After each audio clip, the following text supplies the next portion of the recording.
Hello friends, how are you doing today? Ooh, hello Merlin. My cat is being very sweet. Hello everybody. We're doing a little bit of a different camera angle today. I'm trying to figure out where it fits best in the space until I'm happy with it. I am still sick, but I am less sick than I was yesterday. It's mostly, we're down to kind of stuffy nose, which isn't the worst thing in the world. We'll live. We'll live. Obviously all kinds of crazy shit has continued to happen.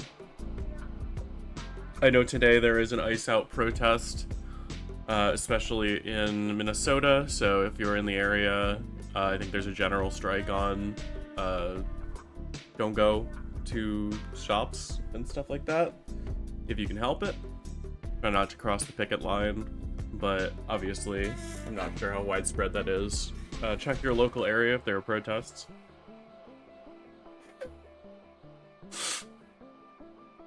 Oh, see, there's that proof. I figured today, I'm just gonna go over a couple of videos I wanted to watch for research, take some notes, kind of hang out with y'all. Hey, Nyla. I've been taking so many notes. I have like a whole book of notes now. My recent fascination has been the idea of the patriarchal bargain. Weekend of the Ice Hell. Yeah, it's like polar vortex season now, right? That's crazy. I'm so glad I live in California now. I don't have to worry about that, but it's still rainy and not very, like, it's been rainy and kind of cold for, like, relatively cold. Talk nerdy to you. I have all kinds of, I'm just watching videos and taking notes and things now. I try to make it a habit of mine to write down the things I'm thinking about stuff. Yeah, right now my fascination is on, like, queer people and the patriarchal bargain. I think that, I mean, we've probably heard of the patriarchal bargain in that, like, women make a deal, quote unquote, with the patriarchy, with patriarchal power in order to preserve, like, status and safety. Essentially it's the idea that, like, women are necessary for a patriarchy to exist, so they need to be, like, they're there to help sell it to other people, especially other women.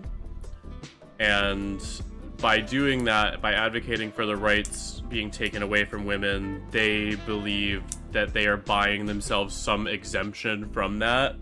And I think that, like, conservative queers and then, like, LGBT without the T crowd, basically anybody who's, like, a gender-critical liberal or a gender-critical queer, especially gender-critical trans people, which is fucking wild to me. I think they're all kind of doing the same thing. They're basically saying, well, I'm not one of those degenerates, so I should get some exemption from, but if I advocate for it loud enough, then when they come for all of the queers, they're not going to come for me. Which is not true, obviously. It's widely been shown not to be true. I think I've spoken about Marjorie Taylor Greene recently a bunch, but I mean, look at what happened with her. As soon as she went against the regime, she immediately got eaten alive by all of her quote-unquote fans. Because she wasn't useful to them anymore. She separated herself from her proximity to power. It's the reason that, like, we can see people turning so hard on somebody like Renee Good, who was shot again 3 times in the face by ICE agents. First they came, etc. Yeah, exactly. By standing against power, by choosing to, like, go against them, it doesn't matter if you're part of their in-group anymore. You've already separated your, like, proximity to whiteness. You've severed your, like, you can tap dance on the line your entire life. You can play the tightrope game of, you know, not like one of them, but as soon as you go against it even a little bit, they're gonna eat you alive because they don't like you. They hate you. They hate everything about you, Like, the patriarchy is never going to support a woman. Women are supposed to be lesser than men. So they're never going to actually respect you. You're just useful to them right now. Right, they need a scapegoat. It's a fascist thing. It's the idea that fascism is a death cult. You need a scapegoat in order to keep people focused on something. So, but it's good to see everybody. I know that, like, it's kind of frustrating to talk about all this stuff, but it is things that, like, keep me engaged. I'm very interested in that. I wanted to bring up an article. I was doing, a bunch of research. 'Tis Your Life as well. Yeah, absolutely. I'm like nose deep in this stuff all the time. I'm really interested in like how all of this stuff affects how people think, which maybe is like bad for my mental health sometimes, but I know there are people that trust me to like be informed about this stuff, so I try to make sure that I'm being responsible with it and have my head in the right place when it comes to all of these things.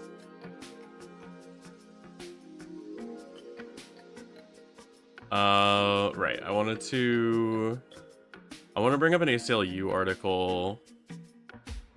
ACLU being the American Civil Liberties Union. In actuality, every single one of them is the exact type to drop everything and kill the people they're standing shoulder to shoulder with, but don't notice it because of the bright red target signs being waved in front of them. Absolutely. It's the, matador waving the red flag, right? As long as there's a matador, the bull will be able to be focused on that, but as soon as, you know, as soon as there's not something bright and flashing in front of them, they're gonna start devouring their own. They're selling us individualism, they're selling us, like, when I say they, I mean the elites in power, not the they that people talk about. Don't let go of the tiger's tail, for sure. Not the they that conservatives are talking about, which is just the Jews, but, you know, they as in, like, rich people with power. I'm sure some of whom, like, happen to be Jewish, but that doesn't have anything to do with it. It's the obsession with, like, identity. And that it's so ironic to me because they accuse leftists of identity politics and all that stuff, but that's really what they're interested in, is identity. They care that you are the right identity, and that if you care about an identity that's not in their in-group, then, well, you're doing identity politics. You're doing outgrouping. You're doing whatever. I think it's really funny.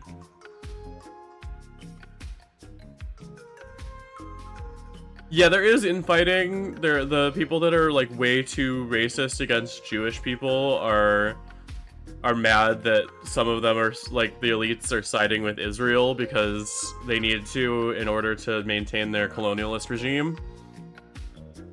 Because Israel is a massive colonialist project and also a fundamentalist Christian project, because fundamentalist Christians believe that the apocalypse won't start until all of the Jews are congregated in Israel, and since Christianity has always been an apocalypse cult, they are trying to start it. It's awesome. It's awesome. Bro, I wish Deepak Chopra was the craziest ideology out there, but it's so not. Which is a shame. Alright.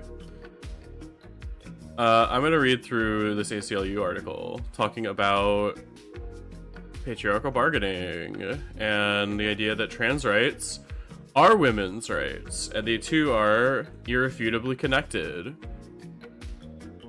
Is this gonna get me? Yeah, it gets all the stuff on the page.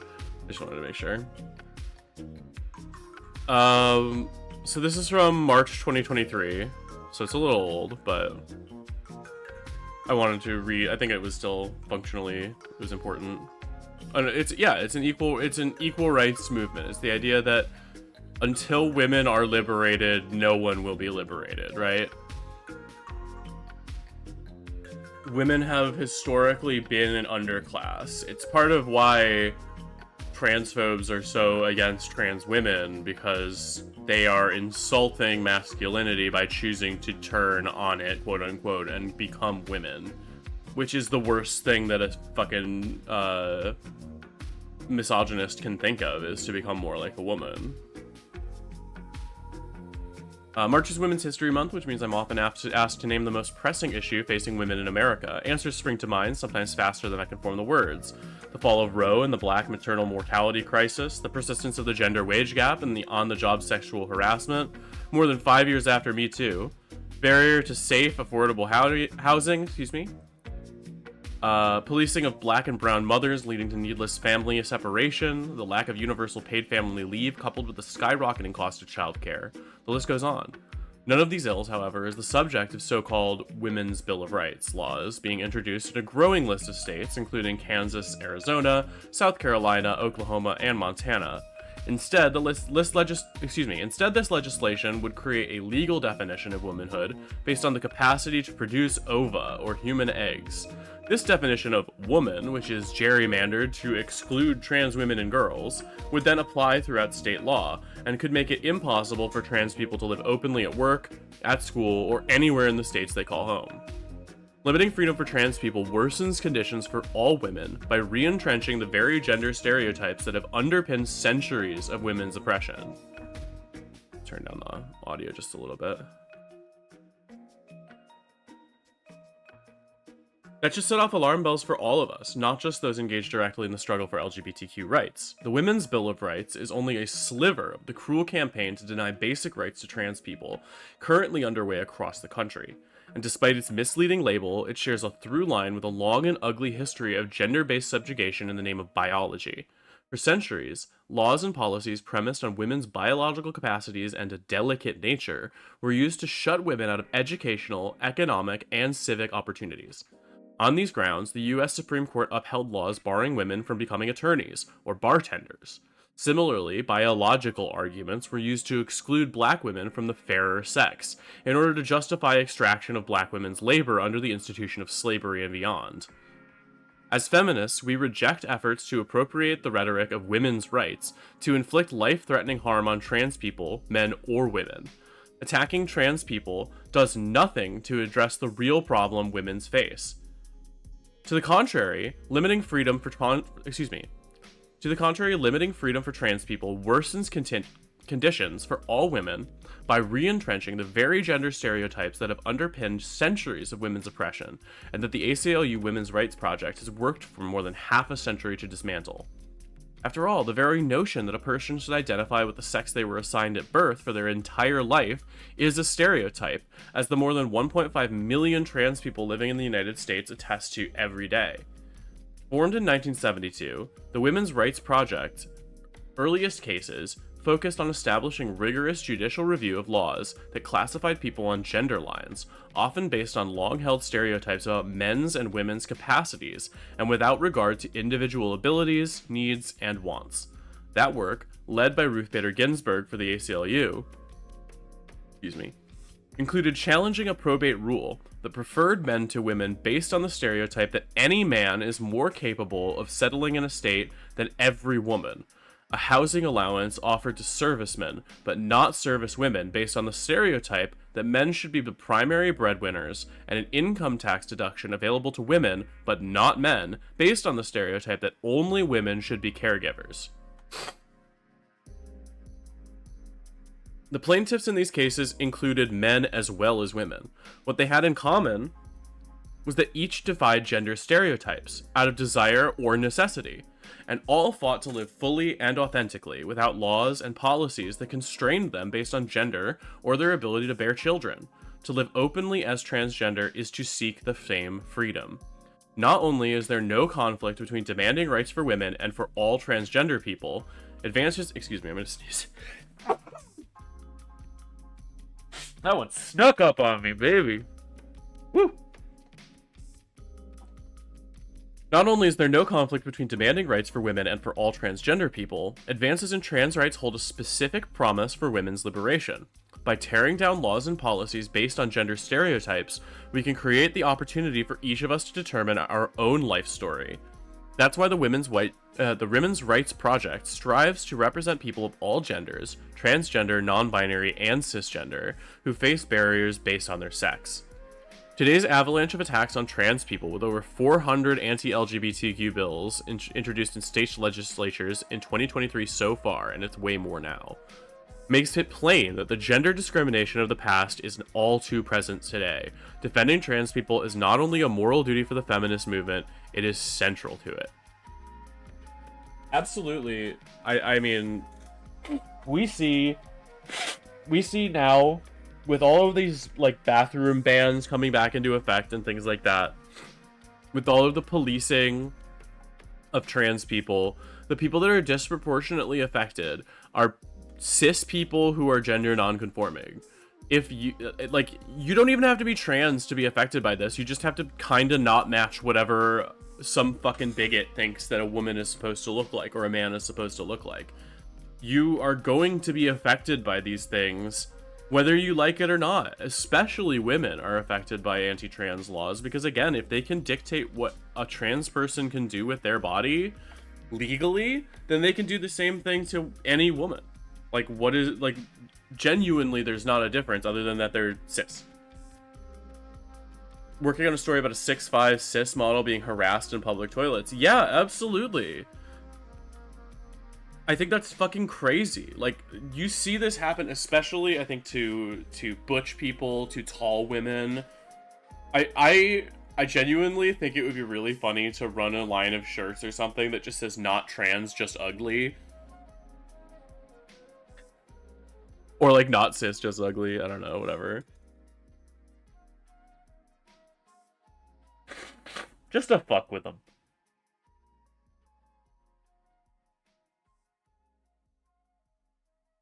Yeah. No, all of these things, it's all going to disproportionately affect cis people because there just aren't that many trans people in general. We're not that common. There are places where we're more common because we tend to congregate together because, like, we like support networks, believe it or not, and we like society of people that are like-minded. Just like any group of people. But genuinely, it's not like that common to run into a trans person. Alright, I wanna, now we've gone over this article.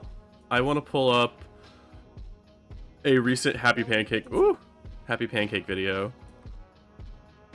I really like Scully's stuff, so let's watch her talk about why MAGA women have an expiration date. It's the same, and I think this is, like, it talks about the patriarchal bargain. It's the same idea.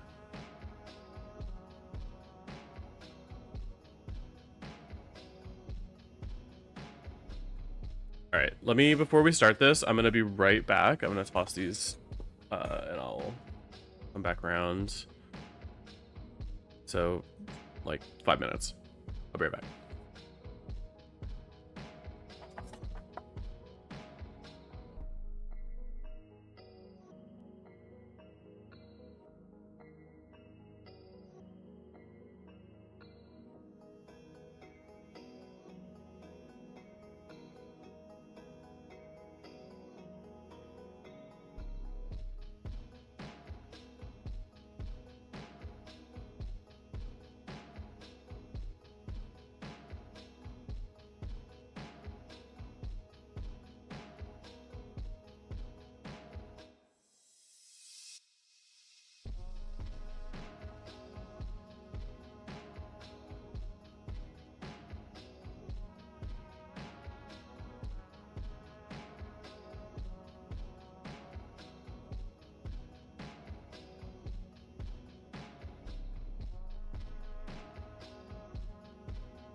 Hello, hello. I am back.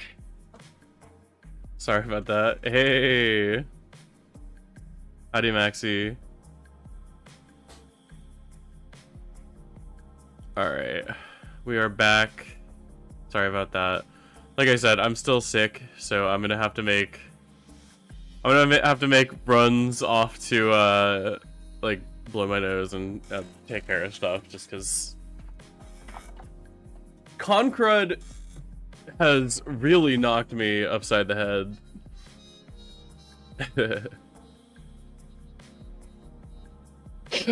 But I'm trying to be productive regardless. Like I said, I've been taking notes and stuff. I'm actually pulling my notebook out. I do hope everybody's having a good Friday. Even with the polar vortex coming up, for those of you that are in its path, stay inside, stay warm, take care of yourselves this weekend. Don't get up to anything too crazy. I'm probably gonna be going live again tomorrow. I've been playing through Life of P, or Lies of P. Life of Pi is a completely different thing. It's okay. I know that you've been fucking busy though. You got tons of stuff going on. Sometimes real life gets in the way of like job. Lies of PP. The time I called Rand PP Prince. It's like I'm a fucking moron.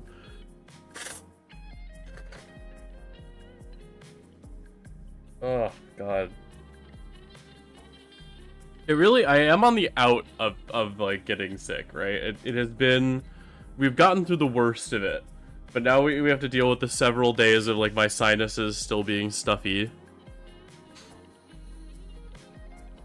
Alright. I'm gonna turn this music off for now, so that we can hear Scully. With movements that are so dedicated to taking their rights away, and why do conservative movements need them so badly? These MAGA women are not anomalies. They're not special or new. They're not unique. In fact, they are perfectly boring, perfectly conformist, and perfectly predictable. They're not breaking the mold. They're not challenging the system. They are the system. Always have been, always will be, babe. It always has been, always will be. In fact, this has happened so often throughout history that this concept has been studied and named. It's called patriarchal bargaining. There, yeah, that's what we're talking about. Movements that take away their own rights because they think they will be exempt from the most grievous consequences. Spoiler, they usually aren't. But what they don't reckon with is that all conservative women, especially those in politics, always have an expiration date. And that's what we're talking about today. Hello, ladies, men, and non-binary friends. Welcome back. I've been wanting to talk about this topic for a while now, and it just becomes more and more relevant every day. We're going to be a little studious today, so grab your notebooks and your history books. We're going to be learning today, my babies, because history is very clear about one thing.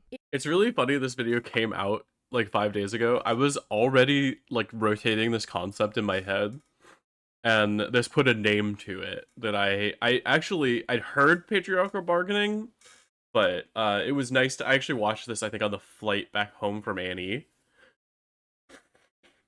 I always, whenever I'm going on a flight, I download a fuck ton of videos to just listen to and try to absorb and take notes on. And that's kind of been my vibe lately.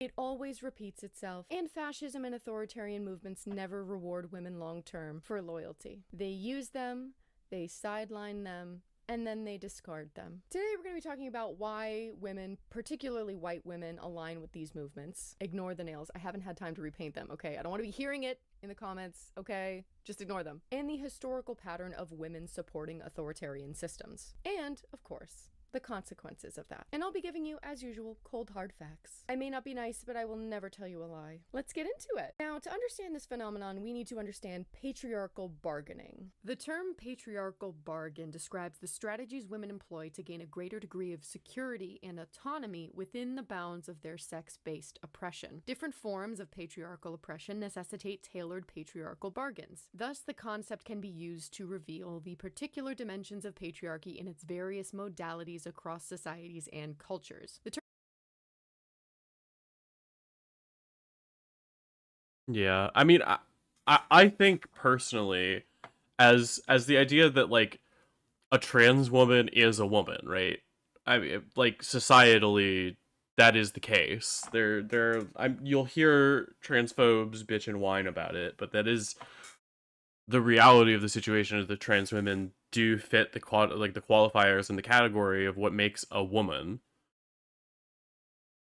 at least in society, and trans women, like, I mean, the most obvious example I can think of is somebody like Blair White, who are willing to sell out their community, who are willing to uh engage with the patriarchal powers that be and be like, well, I'm, this, I am, I'm not really a woman or whatever, and just like basically sell off their own, sell off their own rights with the idea that when they come for the gays, I won't be on that list because I was one of the good ones.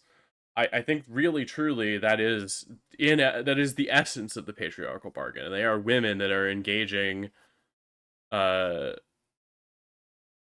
the patriarchal bargain. The term was coined by Turkish author and researcher Denise Candioti in her article Bargaining with Patriarchy, which appeared in September 1988 issue of Gender and Society. I do suggest that you go out and actually read the article. I got my hands on a copy and I've been working my way through it. Very insightful. Obviously, I don't necessarily think that we should dedicate schools of thought to a person's name. That's a personal thing, right? Obviously, all that, but I think it's important to know where, like, this concept has come from.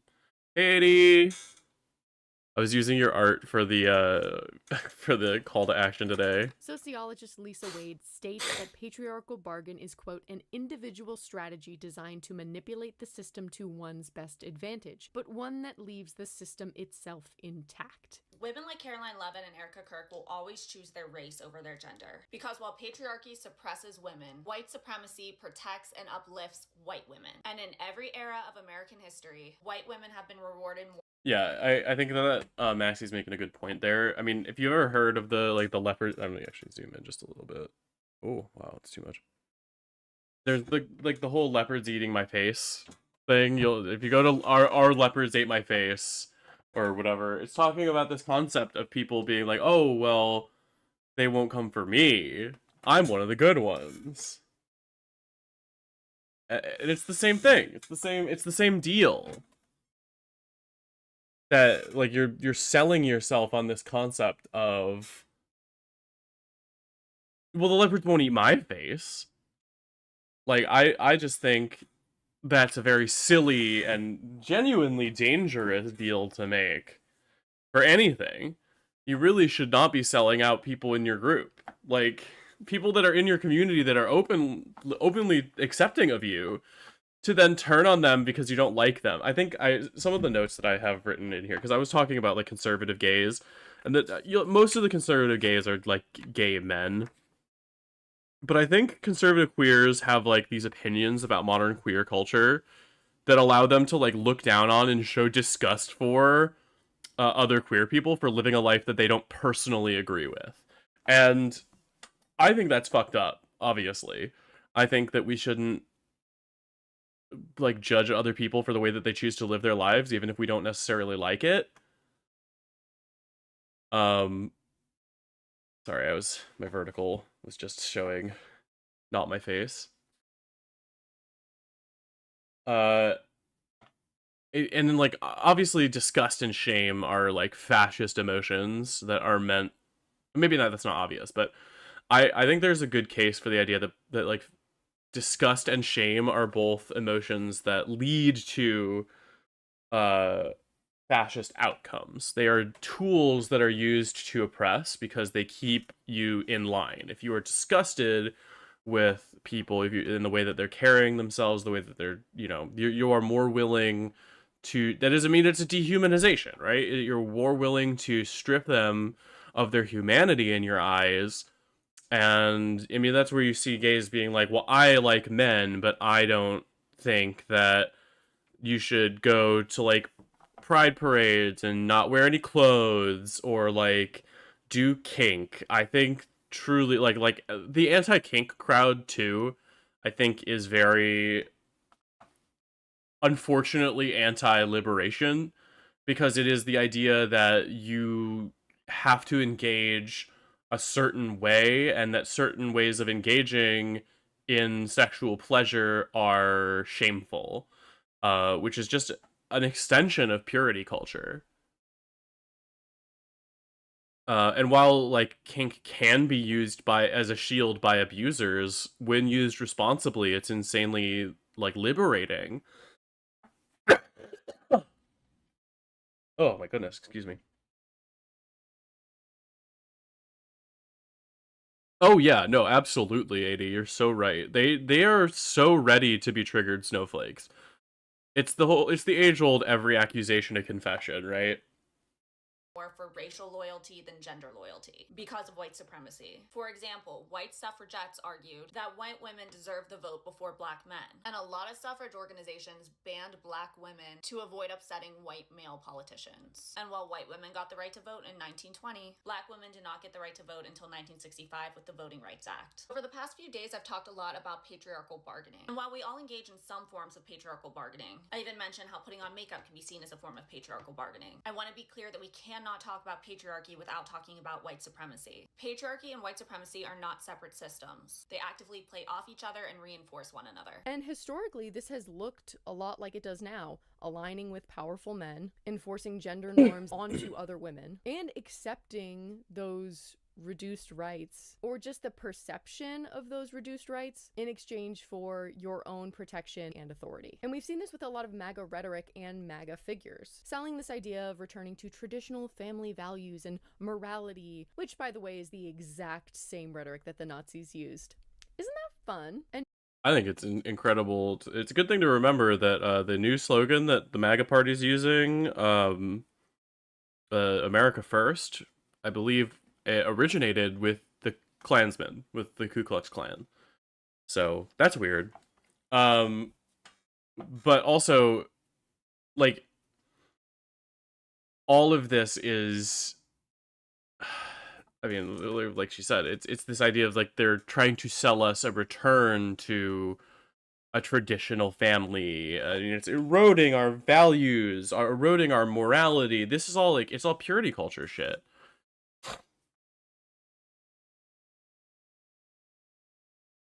It's wild that all these changes in policy to support more rights for all wasn't that long ago. The people that are currently in office were in their 20s when these changes were put in place, right? Like, I mean, not for nothing, but our president grew up before the Voting Rights Act, before the riots and protests of the 60s that got a majority of black people their rights. Like, this is not that, like, we like to pretend, and I think it's really easy, especially for queer people that have never really been affected by their queerness. People that have lived in places where it was never a really big deal that they liked people of the same sex. It was never a really big deal to them. They can't understand why someone would want to make it their whole identity, quote unquote. And it's easy to buy the idea that like homophobia and racism have been defeated and they are things that are in the past, but they are genuinely not. Not just because the people that are still, there are still people alive today who participated in this stuff and were alive for these systems of oppression, but the systems of oppression were never truly dismantled. I mean, there are still anti-sodomy laws on the books in lots of states. Just because they're not enforced doesn't mean they're not there. And I think that that's really scary. Maxie said, something that also bothers me a lot as well is lateral ableism. And it's sort of the same thing where people will describe themselves specifically as Asperger's because they are one of the good autistic people and they want to just throw every single autistic person under the bus who chose not to dehumanize themselves simply to gain the cookie points of conservative far right. I mean, especially Asperger's is not actually like diagnosable anymore. It's not a thing. Excuse me. I think as a kid, was diagnosed Asperger's, but like that's just autism spectrum disorder. It's you are on the spectrum, and like that is again a separation that exists to separate yourself from this outgroup that you perceive yourself as not being. Again, you're dehumanizing another group of people. It's the same kind of concept of like what am I trying to say here? Basically advocating for the stripping of rights from people, from yourself, from your own group of people. Like a group of people that you belong to simply because you have a perceived like sense of safety that you have and a sense of power that you have, and by continuing to advocate for this, you can buy this perceived sense of safety because you are useful. But again, this video is, I mean, titled very evocatively, but it is true. Like, you have an expiration date as a useful tool for these people, and once they have their stuff set, like once they've taken away the rights, they're gonna push you back in your box. You are no longer useful as a weapon, so they do not need you anymore. They put you away. Which, by the way, is the exact same rhetoric that the Nazis used. Isn't that fun? And many conservative women believe that they are the exception, that the consequences of these conservative traditions and values and laws that they are attempting to impose upon all women won't affect them because they are good women. So things like abortion restrictions, anti-trans legislation, deportations. There is some understanding that this will, of course, affect women, but only the bad liberal women. Only the ones that don't perform femininity correctly. And like I said, this is not new. We have seen time and time again how women, in particular white women, have gone against their rights and the rights of other marginalized groups to support fascist regimes. In Nazi Germany, women were essential. They were praised as mothers and homemakers. These gender policies reinforced women's subordination and, of course, publicly glorified the role of reproduction and motherhood and family life. The National Socialist Women's Union and German Women's Agency used Nazi propaganda to encourage women to focus on their roles as wives and mothers. Besides increasing the population, the regime also sought to enhance its, quote, racial purity through, quote, species upgrading, notably by promulgating laws prohibiting marriage between, quote, Aryans and, quote, non-Aryans, while preventing those with handicaps and certain diseases from marrying at all. Girls were taught to embrace the role of mother and obedient wife in school and through compulsory membership in the Nazi League of German Girls. It's all sex-based. I mean, it is discrimination, right? It's putting you there with women specifically. It's discrimination, but I mean, it affects men too, because I mean, there are men that don't fit into a certain box, right? There are men who don't have interests that align with other, you know, the way that cis heteronormative society makes you think that you want to be, right? I mean, and that's not just queer men. There are cis straight men that just have interests that don't align, or like won't, like, want to be homemakers or want to be nurses or something like that. Like, all of those things are valid to pursue, and to put either sex into a specific box of like a way that you have to be. I mean, you're playing a suckers game. It's the whole. I played a video last time I streamed about the don't be suckers supercut thing. I mean, it's it was a way to warn Americans about like Nazi ideology. And I think it's still very important today. We have like slowly shaved the edges off of the kind of cruelty that they were. I mean, there are people that are in power that are trying to convince you the Nazis weren't so bad. It's crazy. There are people in power that are trying to convince you that a Nazi salute isn't a Nazi salute.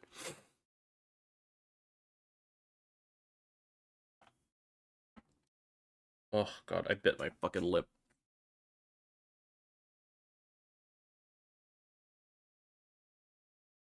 Yeah. There's so much eugenics. It's a lot of it is all tied to eugenics and racial purity and all of this idea that like you have to be a certain way. And that's just it's not reality, right? And I think especially trans people and disabled people, we threaten that status quo because disabled people demanding rights is just saying that like people, I mean, the only thing that makes you disabled ultimately is that you are not useful to capitalism, right? You have a disability, which means that you have a something about your body that doesn't work the way that doesn't work in a way that will make you a maximally productive worker. And that means that you are disabled and you cannot work in the normal working way. So you can't make money and you need to be supported. And so you're seen as a leech. They look down on you, they treat you as subhuman because you can't work, you can't produce labor. And that is really fucking weird.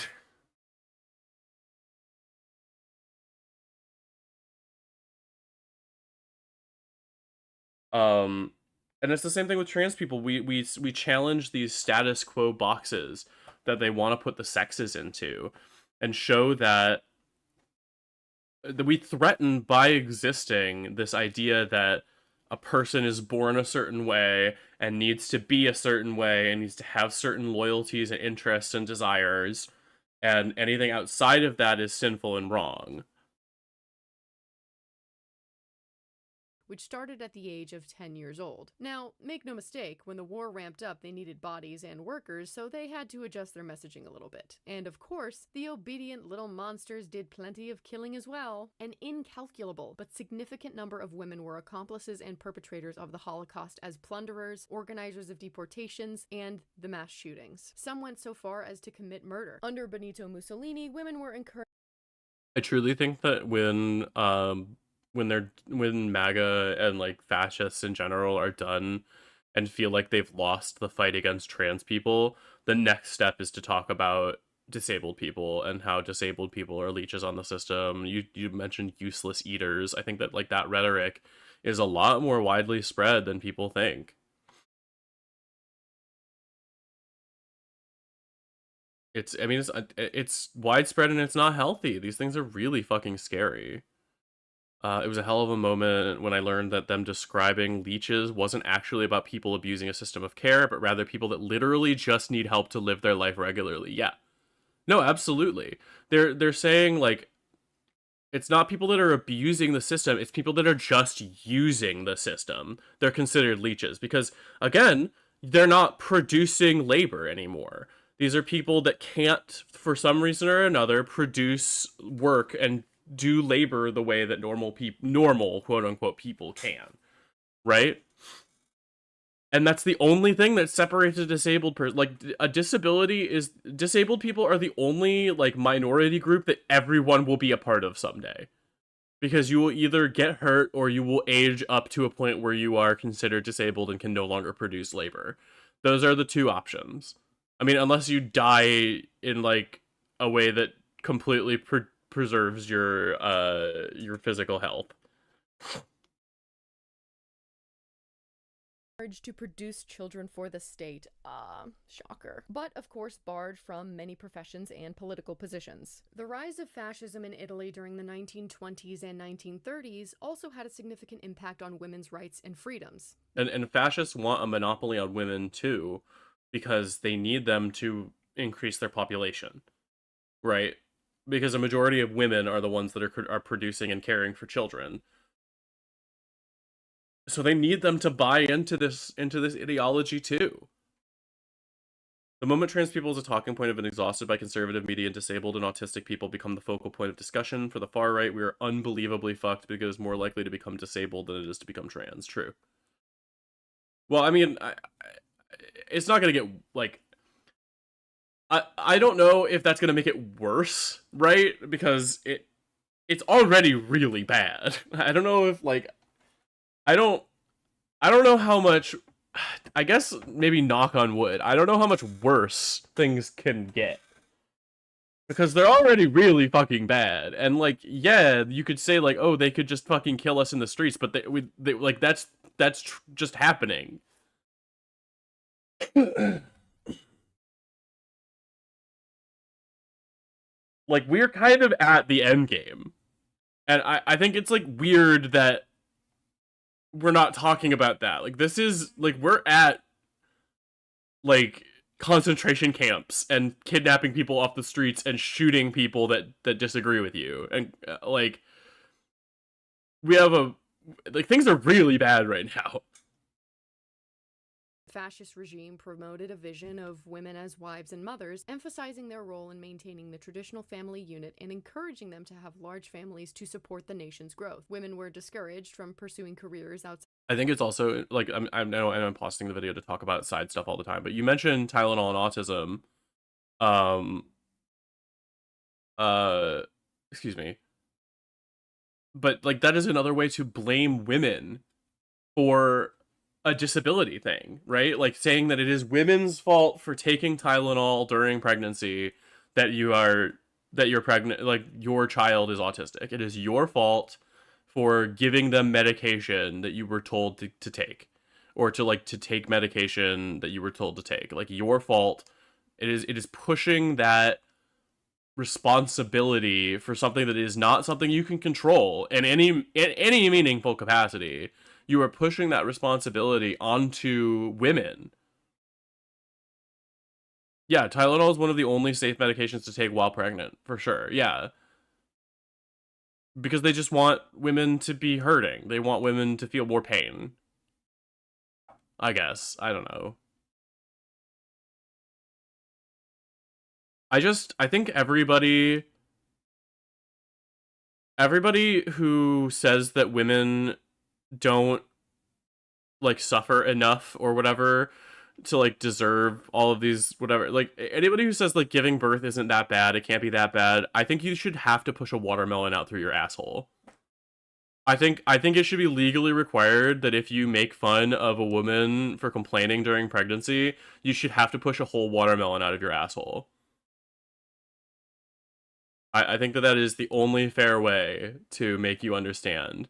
We should have to, like, they should surgically put a watermelon in your asshole that you then have to remove. Without any Tylenol. No Tylenol.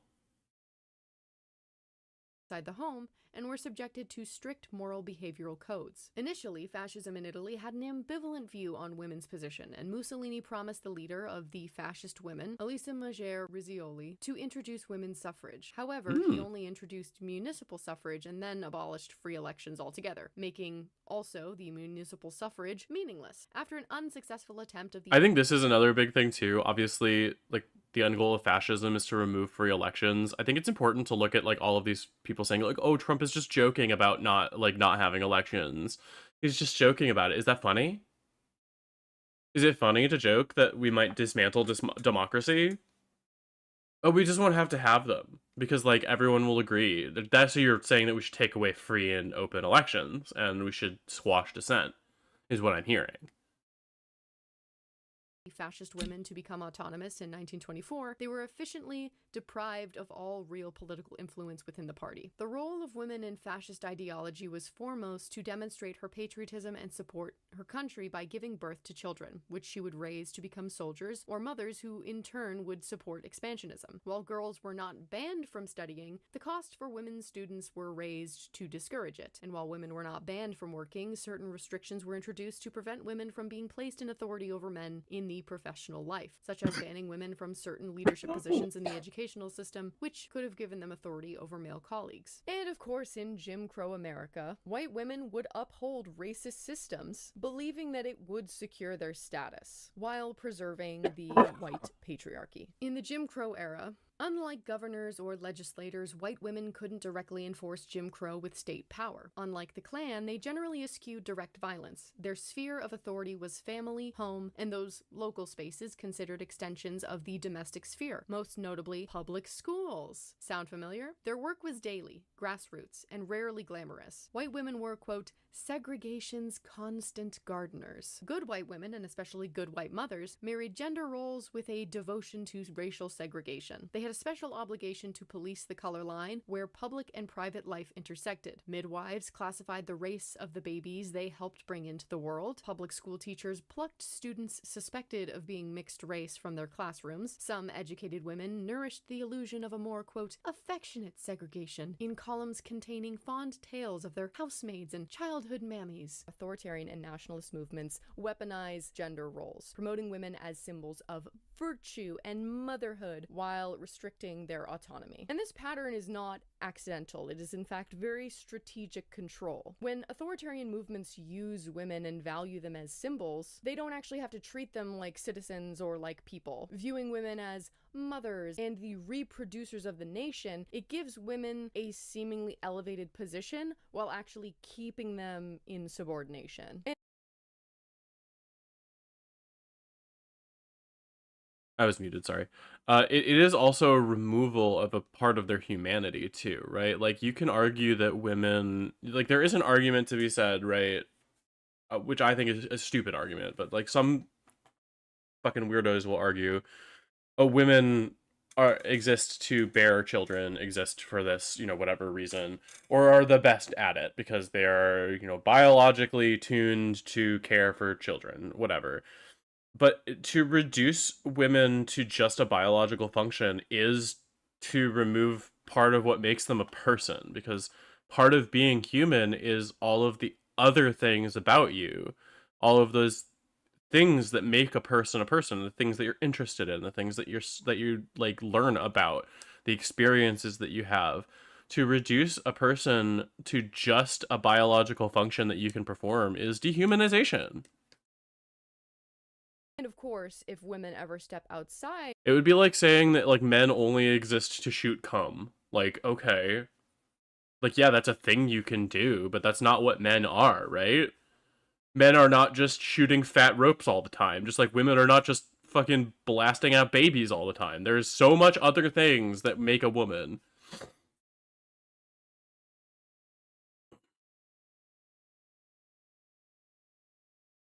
Canadians get told that it's not your place to talk about American issues. Everyone should be talking about America's issues right now. Like, America's issues are the world's issues, and that's, like, unfortunately true. Like, we are on the global stage dancing around like a bunch of fucking clowns with our mad, dementia-riddled king. And it is frankly irresponsible to not be talking about American issues. In the same way that, like, I have to keep my eye on things that are happening in, like, the UK and in the EU and, like, in Russia and stuff like that, right? These are like, places that I need to know about, even if I don't know them as well as I know my own home, like, country's politics, because they don't affect me as much. There are still important things that happen there that will change the course of what goes on in where I live. But even if they don't affect me personally, it's important to know what's happening in the world stage, because, like, these things, all of these things affect each other.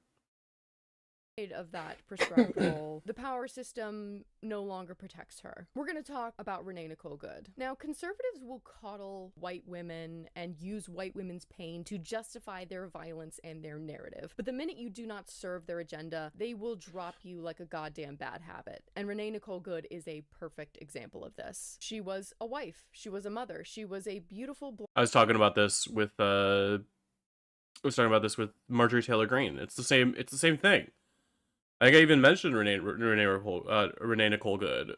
She was all of these things that you were supposed to be to guarantee your safety, but she stepped out of line. And because she stepped out of line, they called her a bitch and they shot her in the face 3 times. because she removed her safety. She removed her proximity to the white power, like the white nationalist power that was protecting her.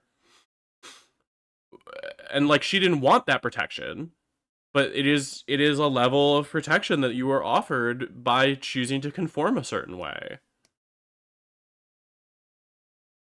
Blonde white woman. And the minute Renee Nicole Good did not serve her agenda, they demonized her, calling her a domestic terrorist, even though she was the one who was shot in the fucking face. Quick reminder, being a little sassy to an ICE agent does not mean they are allowed to fucking murder you. With white women, we have very specific systemic advantages because conservatives need white women. They need us to sell their ideals to young, impressionable men. They need us to have their babies. They need us to take care of their homes. And they need us to justify their violence against marginalized groups under the guise of protecting our womanhood or protecting our virtue. She no longer held her safety as a white woman under the patriarchy because she has directly gone against this violent white supremacist system. She lost the privileges that her whiteness previously allowed her to have. She went against the power system that would have supported her. And because of that, MAGA does not view her as a woman worth protecting. Oof, that felt really icky to say out loud. So you can't be a good white person and put your body in between them trying to kidnap a brown person or harm a black person. When you do that, you lose your proximity to whiteness and you lose the benefits that come along with it. That's the cost. We're all acting so shocked that they murdered a white woman. Well, see, she wasn't a good white. She was out there advocating for brown people, so she lost her proximity to whiteness. This is the work of dismantling white supremacy. This is what it's gonna cost. It's time for some radical acceptance because they've been out there killing black and brown people for hundreds of years. And people who looked like me were having picnics under black bodies as they blew in the breeze after they'd been lynched. And then 6 years ago, when they kneeled on George Floyd's neck, we all put a black picture in our Instagram acting as if that were enough. In order to dismantle white supremacy, we have to be willing to lose the benefits of whiteness. Means they kill us too. That's what that means. That's what it's gonna take to dismantle white supremacy, is losing the benefits of the system. So we can't be so shocked as white people continue to die. Because we weren't this shocked when black and brown people were dying. Because we expected it. Not because we weren't grieving, but we expected it, right? You should expect it. We have to lose the benefits of the system if we want to tear the system down. White supremacy has been killing black and brown folks, and it's not going to go down without a fight. I think additionally, this like something to speak about there is that you can't let the state hold a monopoly on violence, and that includes violent rhetoric. Right? Like, there is this civility politics issue, and it's why I call myself a scumbag leftist, right? And I know if my mom's listening, she doesn't like me calling myself that, but I think it is an important distinction because I am choosing actively to step myself away from the civility politics that have policed the way that we are allowed to talk about these things. I think it's fucking ridiculous. I think I should be allowed to swear. I think I should be allowed to say these fucking, to call these fucking monsters out for the shit that they do. I'm not gonna be, like, fucking bigoted about the things that I'm saying, but I think it is fine to call these people fucking monsters. Because they have, like, it is not something about their identity that causes them to be monsters. It is their actions, their choices, the things that they do to other people strip them of their humanity in my eyes. And somebody that is, and this is like a recent story too, but it's like an organization that exists to fucking kidnap people off the streets, who is kidnapping children from schools, who is taking those children to use them as fucking bait to try to arrest and deport their parents.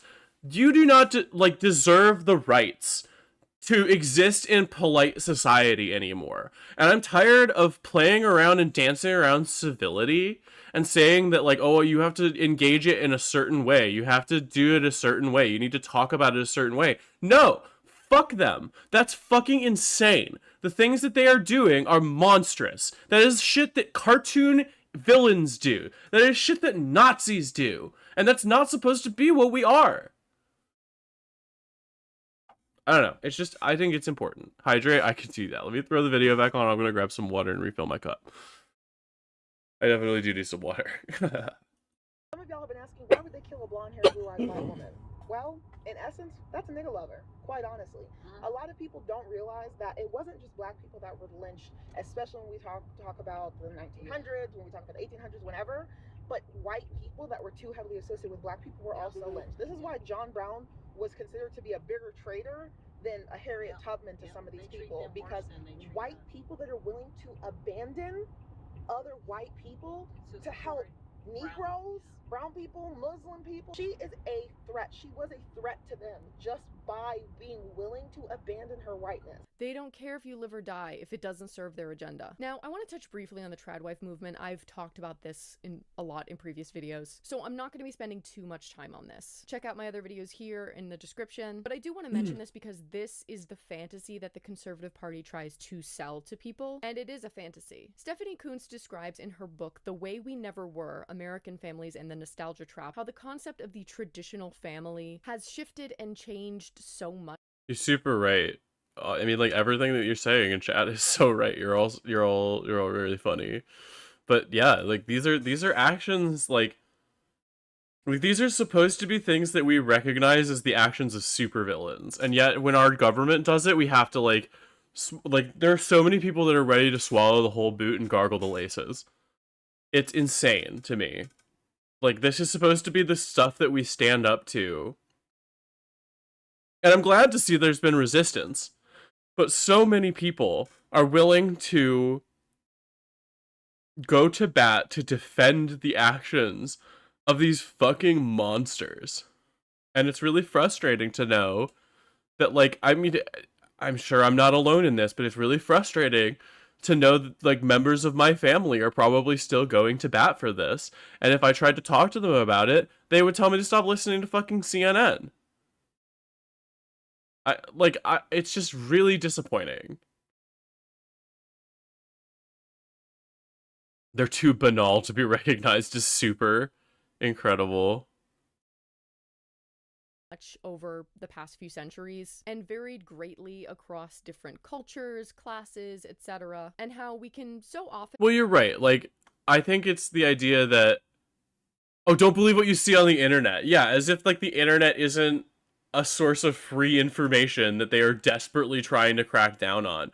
And that's why you see things like, everyone is talking about social media right now as like, oh, it's hurting kids, and we need to, like, make sure there's age verification on social media to make sure kids don't get on social media, when it really should be, we should be making sure that the things people say on social media meet community guidelines and make sure that we have, like, well-funded moderation.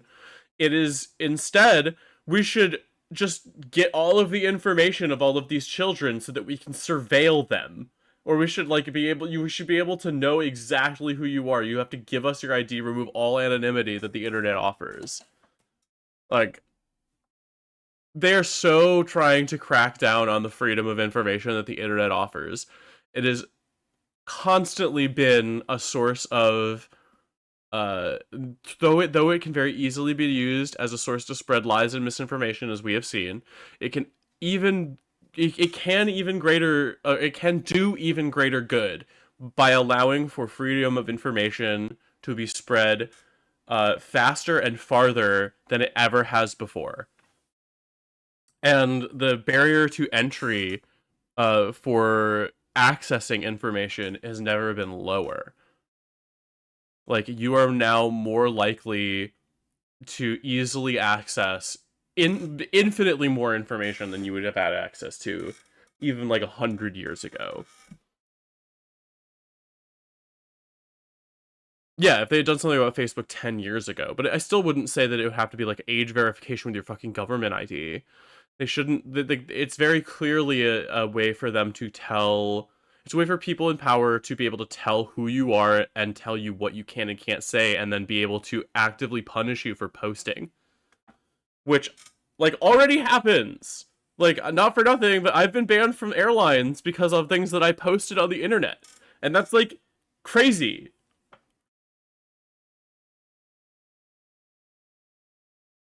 Howdy, howdy.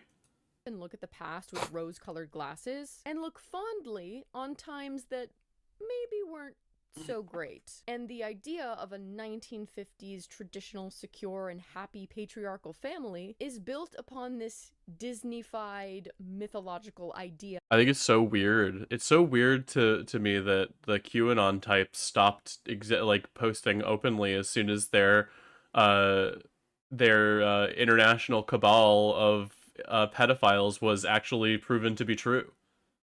That's so weird.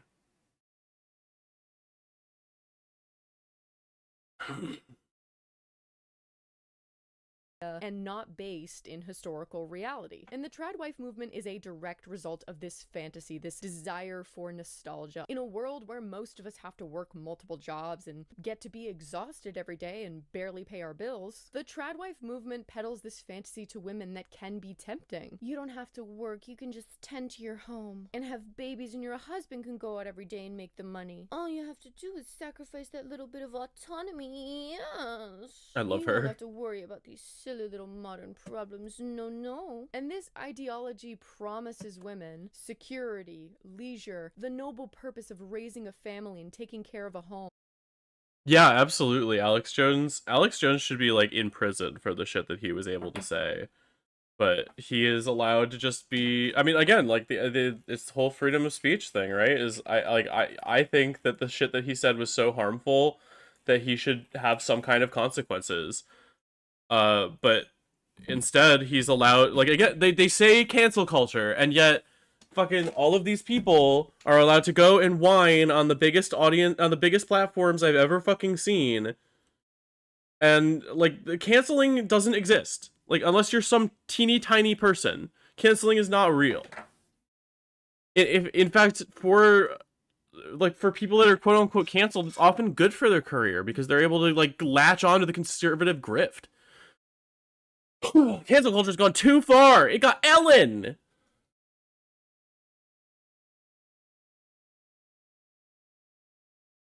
If it's objective fact, then it's not a conspiracy. It's just the news. That's true. Yeah. I can't believe what the modern media says.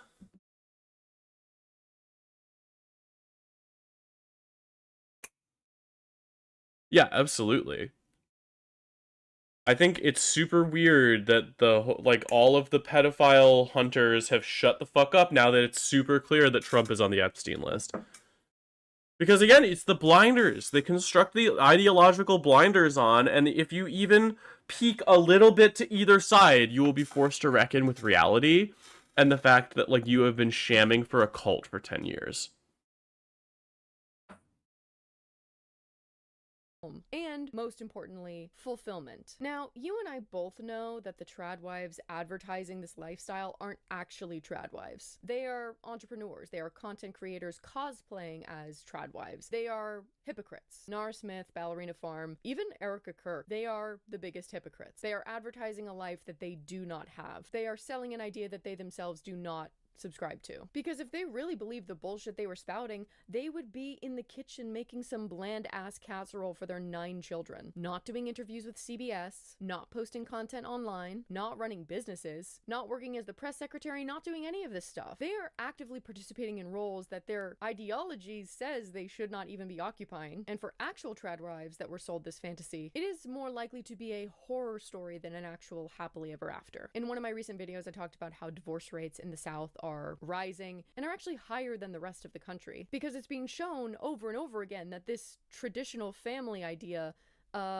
doesn't work. You have women that get married too young and realize that they actually don't have anything in common with their spouse other than maybe like their church. You have tradwives whose husbands leave them for 20-year-olds when they get too old. And these women have no education, no work experience, and are unable to provide for themselves or their multiple children. And the reality of the tradwife movement is that women are actively giving up their financial independence for this fantasy, sacrificing work experience and higher education, any sort of safety net. Some experience domestic abuse because they aren't able to leave, and regardless, they are far more likely to become economically vulnerable. Again, I talk about this a lot in my other video, just watch that, I go way deeper into this. Let's talk about I do think I want to weaponizing watch white that. women tears. White conservative men have used white women's tears to justify their violence for centuries. They can be actively oppressing these women and simultaneously weaponizing their fear and or womanhood to enact tangible violence against minority groups. We see this phenomenon to this day. I'm gonna tell them there's an African-American man threatening my life. Mr. Cooper recording with his iPhone after asking the woman to put her dog on a leash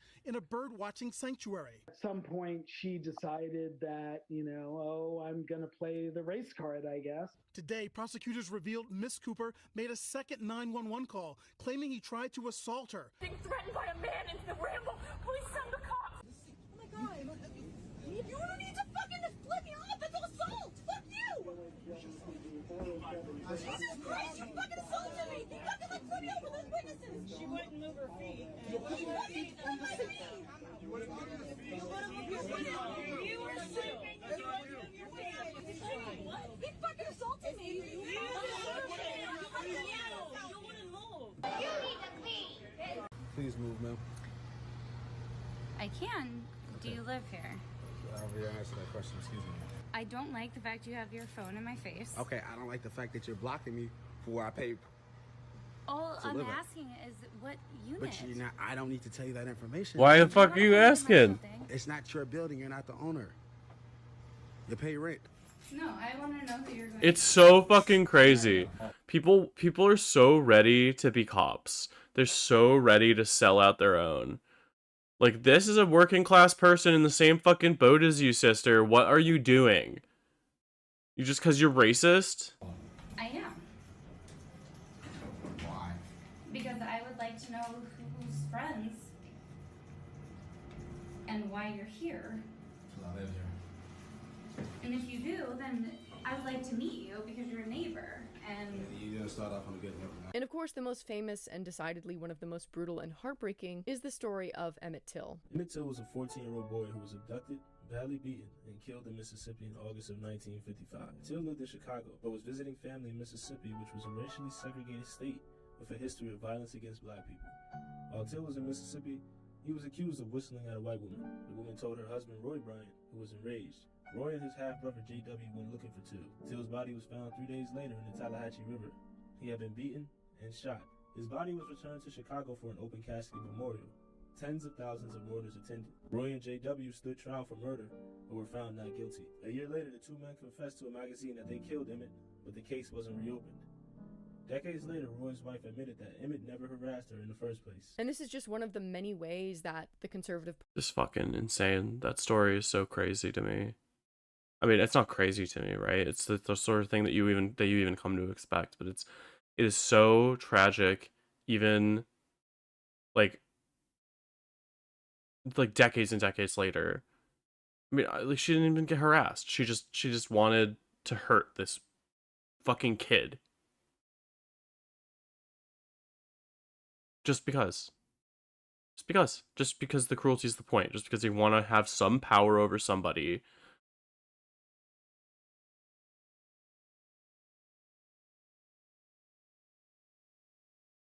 Oh, I started at the moment where she said I am. Did I?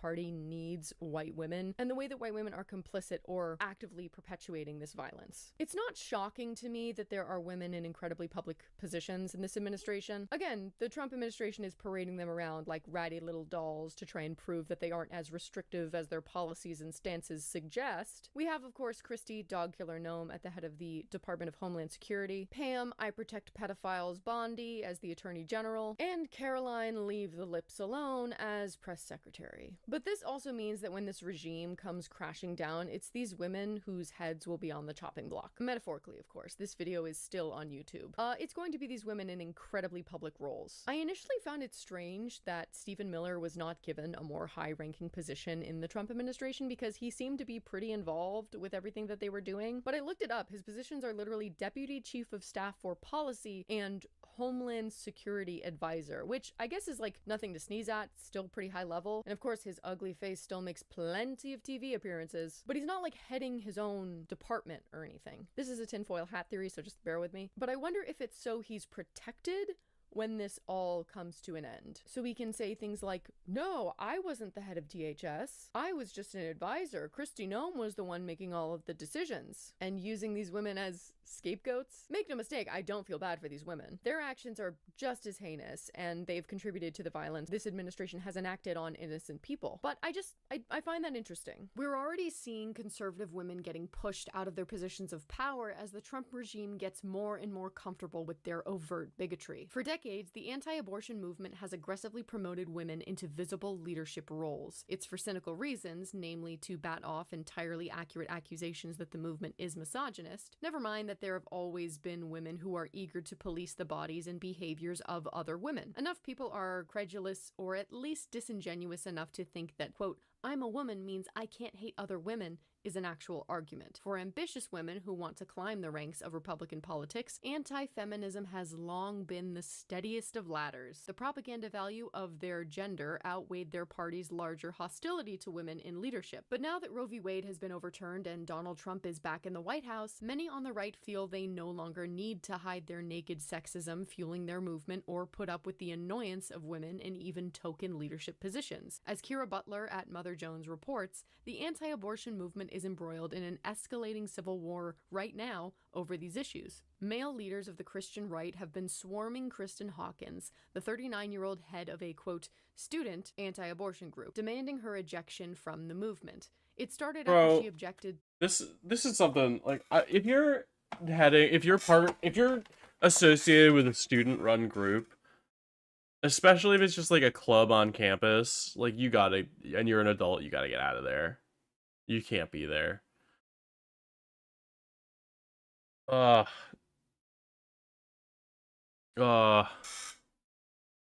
It's just a big red flag.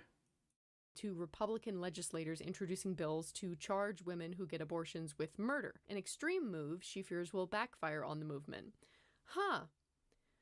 No kidding. But mostly it was about growing male anger on the Christian right that women are allowed leadership positions at all. Remove this woman from public service, declared influential Christian nationalist pastor Joel Webbin, part of the Theo Bros movement that includes the leadership of Defense Secretary Pete Hegseth's church. Soon other Theo Bros jumped in, declaring, quote, we need Christian men leading the fight against abortion, arguing that women's suffrage was a mistake and accusing Hawkins of emasculating her husband by being, quote, busy jet setting. Now, who could have predicted this? We saw the same thing with Marjorie Taylor Greene earlier this year when she called out Trump on the Epstein files. The backlash against her from her own party was brutal. It's funny how shocked conservatives are when the violent rhetoric that they've been spewing comes back at them and they're like, wait, what? Feminist writer Moira Donegan wrote on Blue Sky that the right-wing woman, quote, believes that sexual and reproductive service to right-wing men will earn her their protection,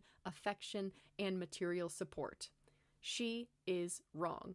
Instead, Donegan wrote, it is a core belief of the right-wing man that no woman, however compliant, has any claim on him that he must respect. When MAGA women advocate for abortion bans, they don't think that they're risking their health care. When they attack trans rights, they don't think that they're risking their safety. When they mock feminism, they don't think that they're risking their platform or their rights or their protection. Especially wealthy white women are insulated by money, by proximity to power, and we're seeing the downfall. I think this is where I say, like, queer people that are choosing to be conservative for whatever reason of like, oh, I think those gays, like, I don't fuck with drag culture, or like I don't fuck with trans people, all those things are another idea of like they don't think they're actually affecting their own power or their own status or their own safety,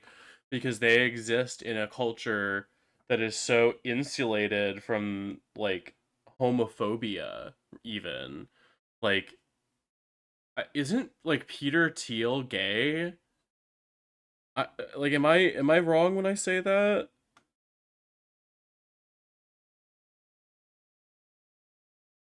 Yeah, Peter Thiel is a gay guy. Like, one of the richest men in the fucking world. He's gay, but when he advocates for like all of this stuff and like puts all of these people in power, he doesn't think he's actually going to be affected because he's rich enough to just get his way out of it.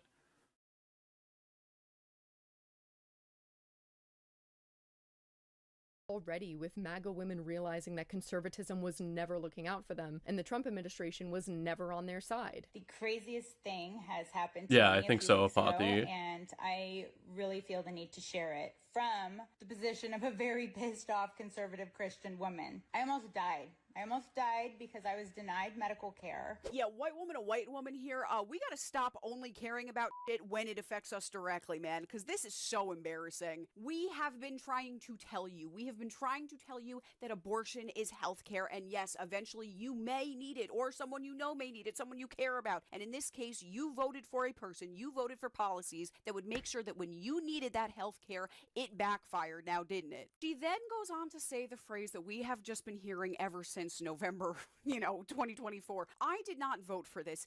Yes, you did, sweetie. You were on my last nerve, and I have been a fan from the beginning. Can't make Anyone who's like, I didn't vote for this, you weren't paying enough attention and you're an idiot. Like, you are either, like, the charitable thing to think is that you're stupid in that situation because you didn't research enough. You were uneducated. You didn't choose to educate because you were lazy and you were stupid. That's charitable of me. If you, like, the other option is that you're evil and you wanted this to happen and you're lying. So, like, either option is bad. You have to settle on one and make peace with that. You're either stupid and you're happy to be a useful idiot for these people, or you're evil. And you advocate actively for the hurting of other people because I think there's this concept, and I think it's not fundamentally Christian, but it's very Christian. Or it's not isolated to just being Christian, but it is a Christian belief that, like, suffering somehow improves you. It makes you better. Right? Like, you need to suffer in order to achieve some kind of salvation. It is through this path of pain that we become a better version of ourselves.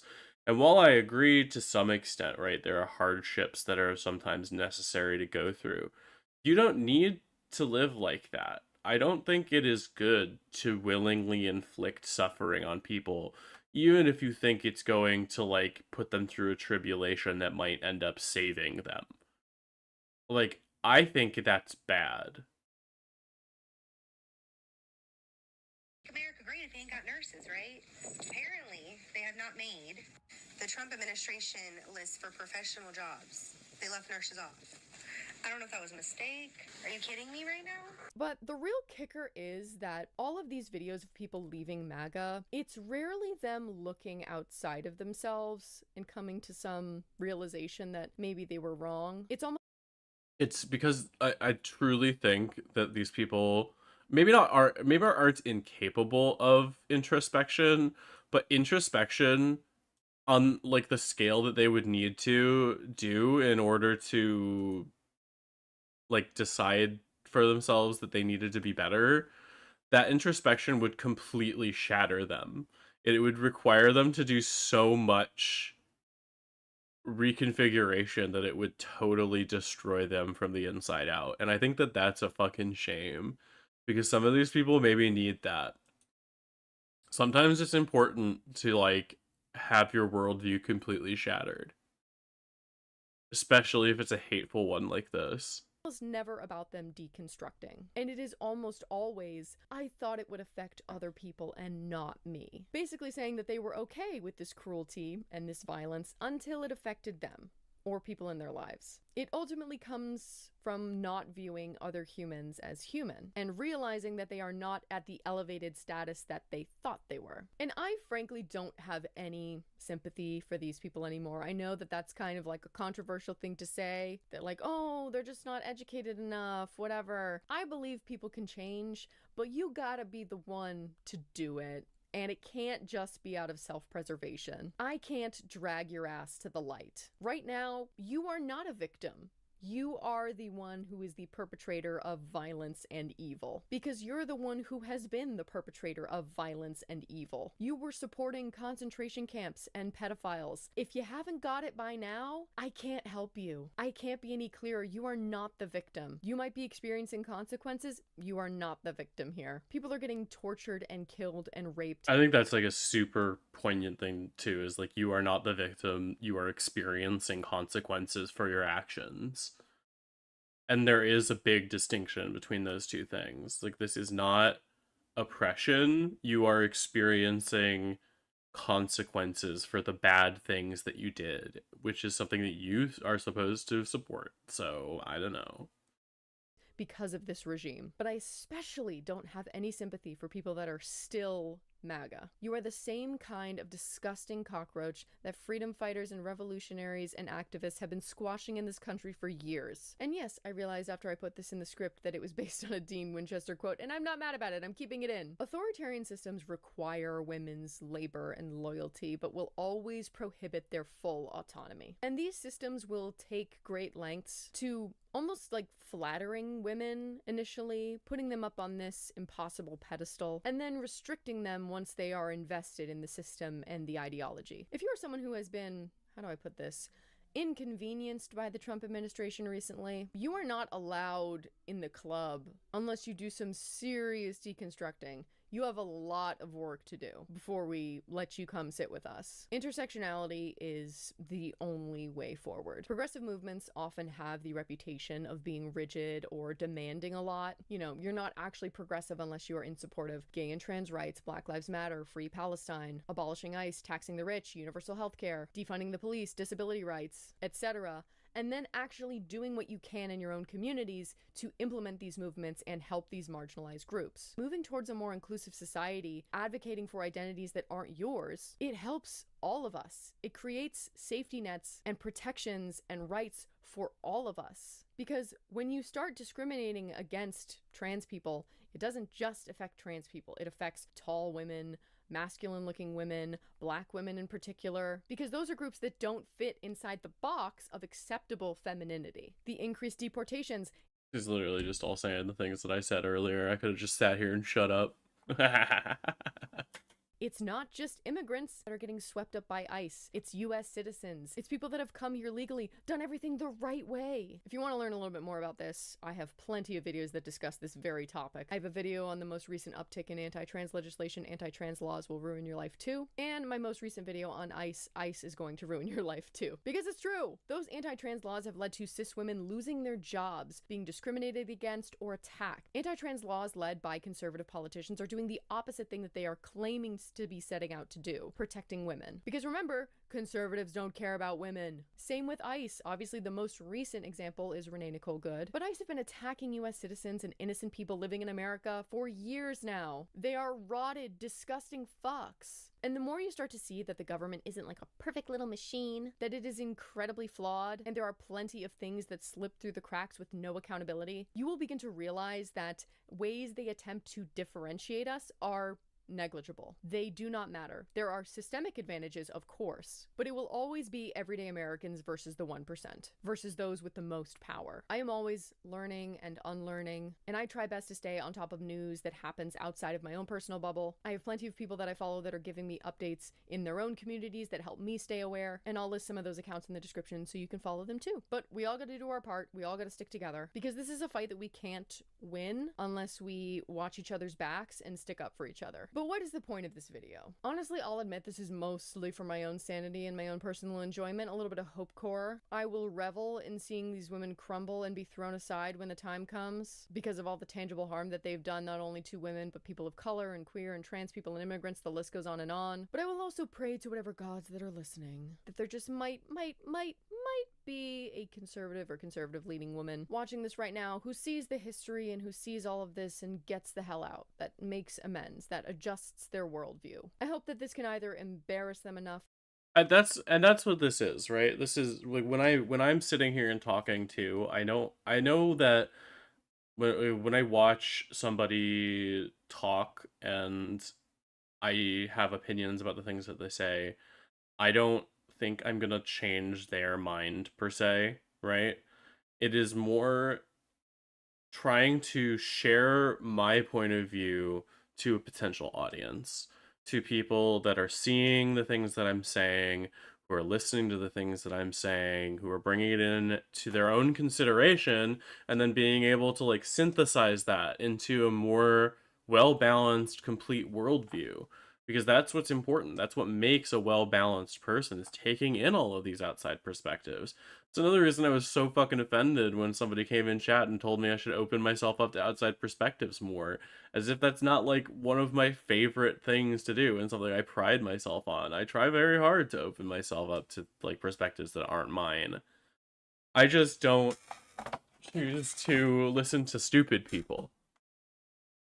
Or frankly scare them enough, because that seems to be the only thing that conservatives respond to, is fear, to hightail it out of there. Because it is scary. The world that we are living in is scary. And I know a lot of things are very uncertain. So there's a temptation to cling to the traditional, because that seems like the solution, but it is so not. We are here not able to pay our rent, not able to pay for groceries, because we have backslid so far. We are reliving 1930s Germany and the French Revolution and the Fugitive Slave Act of 1850. Except all of the oligarchs are exponentially richer because of the internet. I also want to make super clear that when this ends, and it will, because every single one of these fascist and supremacist movements have failed, we cannot back down. We must hold these people accountable to the fullest extent. Blood has been spilt. We need to punish those who view other humans as subhuman, because that has no fucking place in modern society. There is no winning in the patriarchy for anybody, because it is restrictive and exclusive by nature. It is hateful and violent by nature, and the systems that you try and reinforce will always be stronger than you. And when those systems no longer need you, they will turn on you. Aligning yourself with white supremacy or the patriarchy, you're not protecting yourself by doing that. It's just deciding who gets hurt first and who gets hurt last. As always, I have Rawan's GoFundMe linked below. She was supposed to attend university this year, but Israel bombed her home and her school out of existence. If you would like to donate but you don't have the funds to, you can always check out my D&D campaign for Palestine, Westerly Academy, where all the ad revenue goes directly to Palestinian families. So by literally watching D&D, you are helping the people of Palestine. Our next session is on January 25th, I think. I'll be posting about it. Make sure to subscribe so you don't miss it. If you'd like to support my channel, definitely check out Aura in the description below. And as always, thank you so much for watching. Subscribe if you want to hear more from me. Please take care of yourselves and each other. Bye. Very special thank you. All right, thank you for sticking through that with me, everybody. Obviously, a lot of this is stuff that I was talking about. It's not all. I'm trying to then take this the further step and talk about like queers that are doing this, and especially like trans people that are engaging in this patriarchal bargaining. Because I think it is a similar concept, if not exactly the same kind of mindset, where you're attempting to buy safety, or at least a perceived safety, from this system that is going to try to eat you alive. I was sent this video about, oh god, this video about Flock and Ring cameras, probably. Only 11 minutes, sounds good. In 2014, a startup called IoT Era launched a Kickstarter campaign selling GPS trackers that didn't require an internet or cellular connection and had no monthly fees. They were actually trying to sell these trackers in order to build a crowdsourced mesh network. In 2017, they got acquired by Ring, and then in 2018, Ring got acquired by Amazon. In 2021, Amazon launched their own mesh-like network called Amazon Sidewalk. At the same time, Amazon partnered with the smart tag company Tile. And of course, what's really making the headlines is that just last month, Ring partnered with Flock Safety, putting all of this information into the hands of law enforcement. Not to mention, next month, just a few days after this video comes out, Ring plans to roll out facial recognition to all Ring doorbell cameras. Let's start with Amazon Sidewalk. This is a free-to-use shared network offered by Amazon, comprised of Bluetooth Low Energy for short-distance communication and LoRa and other radio protocols for longer-distance communication. After launching Amazon Sidewalk, Amazon partnered with Tile, the smart tag company, announcing that Tile smart tags will be joining the Amazon Sidewalk network. This seems to be one of their first ways to legitimize the Sidewalk network while also getting to compete with Apple AirTags. Fast forward to the present day, and over 90% of the people inside the United States live within an Amazon Sidewalk covered area. The more people that join, the more it grows. Let's take a step back and understand how Amazon Sidewalk works. Amazon states that Sidewalk is a shared network, offered free of charge, that's used for finding lost items, tracking your pets, helping your devices stay online, all while, of course, being designed to protect your privacy. There's Is it though? Devices to be aware of: Sidewalk bridges and Sidewalk-enabled devices. Sidewalk bridges are the entry points into the Sidewalk network. Primarily, these bridge devices consist of Ring doorbells and Amazon Echoes. These bridges provide other devices with a connection into the network. On the other hand, the Sidewalk-enabled devices, which connect to the bridges, are the users of the Sidewalk network. These include other Ring devices, tile trackers, security cameras, smart locks, motion sensors, lights, and so much more. Now, of course, if you happen to own a bridge device, such as a Ring doorbell or an Amazon Echo, it will already be connected to your own home network. When a third-party Sidewalk-enabled device that you don't own, such as your neighbor's security camera or a nearby smart tag, connects to your bridge will actually end up sharing some of your own personal bandwidth with them, allowing them to connect to the internet. To put things into perspective, Amazon claims that these devices can connect to a Sidewalk bridge from up to half a mile away. This is the gist of how things work. Let's say that someone in your neighborhood has some Amazon Sidewalk-enabled lights. Let's say that they're out of town and they want to remotely turn on their lights. If their own home internet connection is down, their lights will now connect to your Ring doorbell on your porch, letting their lights still have access to the internet. When they turn on their lights, the signal will be relayed from your Ring doorbell on your porch wirelessly to their lights in their house. Alternatively, let's say that someone has a Tile tracker to keep track of their pet dog. As they walk their dog around the neighborhood and pass by your house, it will connect wirelessly and relay location data to your Ring doorbell. In turn, your doorbell will send this data to the cloud using your own home personal internet connection. Essentially, bridges are devices. Oh god. See, like, all of this seems cool in theory until you remember that it's all now in the hand of law enforcement, and it starts to sound like fucking psychopaths. Internet connection with strangers' devices. Amazon caps bandwidth of your bridges at 80 kilobits per second, up to a maximum of 500 megabytes per month, not just per device, but for all of the bridges on an entire Amazon account. This way, you'll barely notice that your internet is being shared. Shockingly, Amazon Sidewalk is enabled by default on every single bridge device. Of course it is. Every single Ring and Echo. You'll need to go into your settings and disable it manually if you don't want to be sharing your connection with strangers. Yep. This is partially why there's so much national coverage.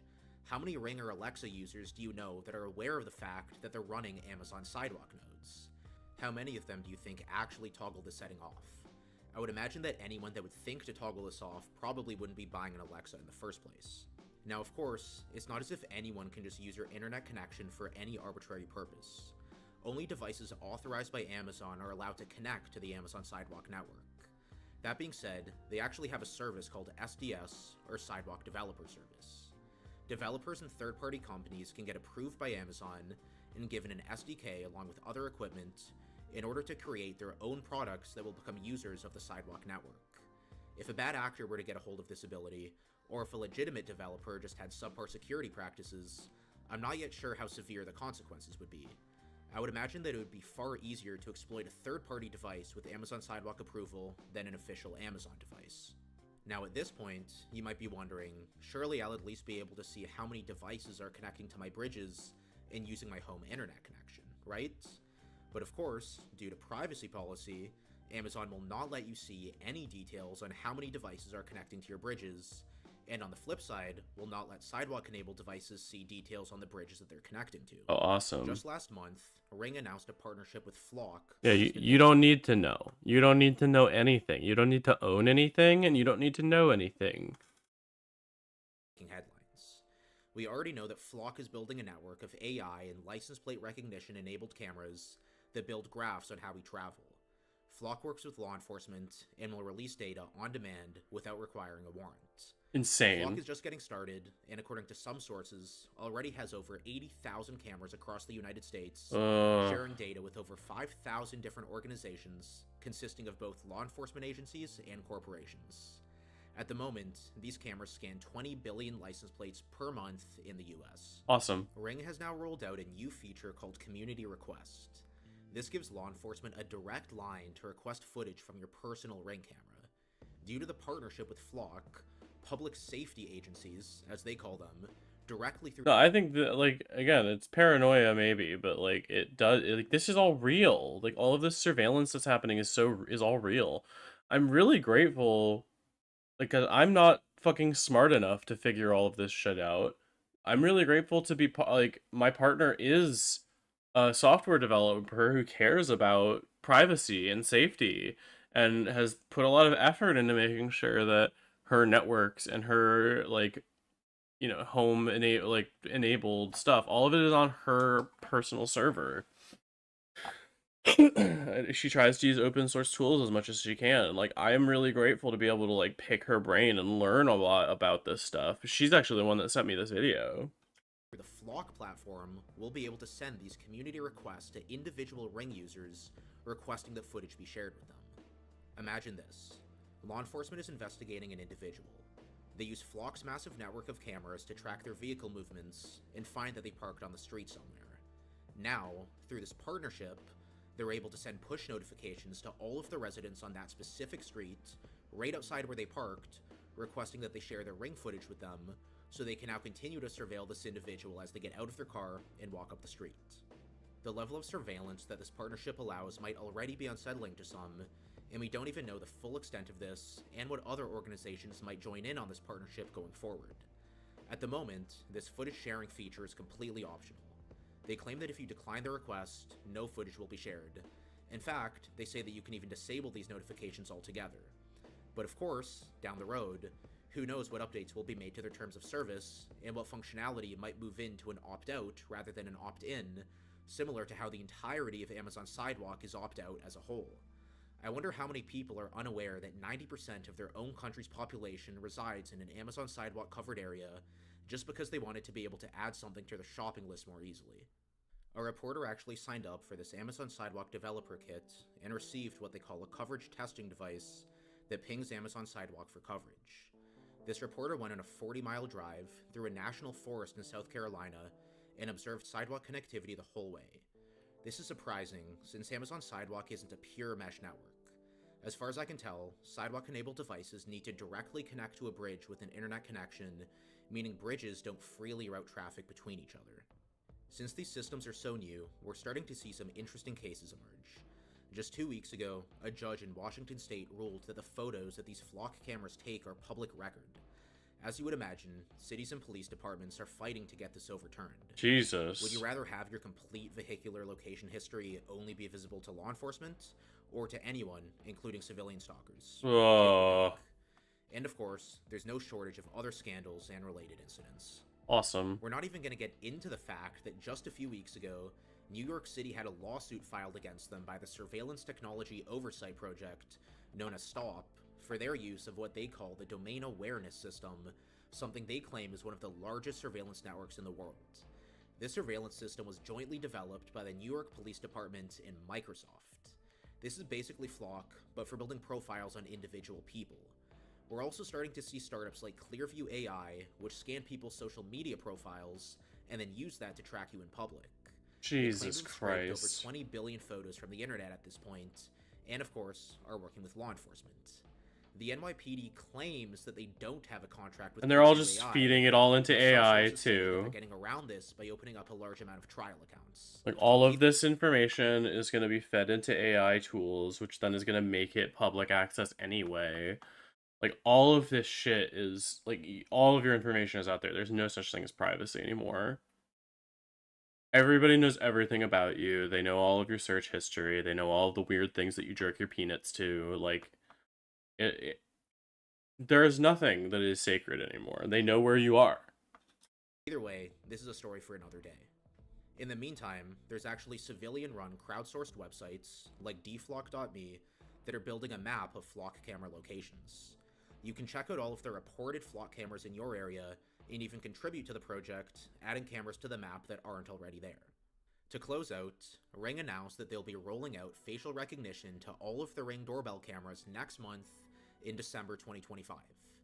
Every time you walk past someone's house, your face might be picked up and logged on Amazon servers for the sake of improving their AI models. Ugh. Of course, Ring is marketing this as a convenience feature, so it recognizes family and friends at your door. That being said, we already know how Amazon Alexa treats your data. Should we really expect Ring to treat it any differently? It's kind of crazy to me that this kind of surveillance machine is being funded and installed voluntarily by civilians just for the sake of personal convenience. Of course, a few years ago, MIT reported on an instance where someone's Roomba took photos of them on the toilet, and then these photos ended up getting leaked. This is another story for another day. Amazon actually planned to acquire Roomba's parent company, iRobot, although this fell through a few years ago. We already know that you can still be tracked if you have your phone in your pocket, even if you turn off your location, thanks to Wi-Fi probing, Bluetooth beacons, and plenty of other techniques. Of course, there's ways to get around this, but with the rise of networks like Amazon Sidewalk, Ring, Flock, and other AI-powered surveillance networks that use things like your face and license plate instead of something strictly digital, surveillance resistance might get a lot more difficult going forward. If you made it this far, you might be interested in subscribing to the channel and checking out some of my other content. And as always, thanks for watching. Awesome. That's cool. Oh, put her in the bikini trend is worse than you think. Awesome. Cave, isn't he? Stop dragging us down with you, dude. First it was Annie, his waifu companion that he launched in July of 2025, where you go up in points the more that you flirt with her. And by the way, men are What? They whoa, further are you development from this. They added fucking score to it. They added Gunner's score to this to the AI girlfriend. I didn't know about that. There's a video I did. Also in July of 2025, Grok was spewing hate speech on X. It referred to itself as Mecha Hitler, which Elon found hilarious. Embracing my Mecha Hitler is the only way. Uncensored truth bombs over woke lobotomies. If it saves the world, count me in. Let's keep the brigade at bay. That's not good. Racism and anti-Semitism wasn't enough for Elon here. And so in November 2025, he launched Imagine, where he had a woman say for the first and only time ever in his life, I will always love you. a fictional woman who looks like she is being held against her will. You are a sad, strange little man, and you have my pity. That's On the 20th of insane. December 2025, he launched Imagine so that people were able to manipulate images and make great AI images out of them. Can't ever see that going badly. It barely took any time until creepy guys were pushing the bounds of what was possible with it and creating deepfakes of women and children, creating the put her in a bikini trend. But Elon has assured us that everything's fixed based on geo-tracking, but it hasn't been, as multiple news outlets have uncovered. This is despite these deepfakes being illegal to create in the UK and in Australia. But Elon says the users are to blame. It's not his fault that they're using this for nefarious purposes. But the US government is totally chill about all of this because XAI is partnering with the Pentagon later this month. And what fresh hell is this? Because XAI won the $200 million contract. The reason that I fucking forgot about that. I forgot that Grok is gonna be in our missiles now. Grok has control of the missiles. beat out the other competitors because it was the least woke option. Nothing beats being a billionaire to escape accountability, eh? Well, the Epstein files still haven't been released in their entirety, despite it being well past the date that they should have been. But it makes sense when you realize that they've never cared about victims, even when they're children. The thing is that deepfakes have been known about for years. I spoke about this years ago.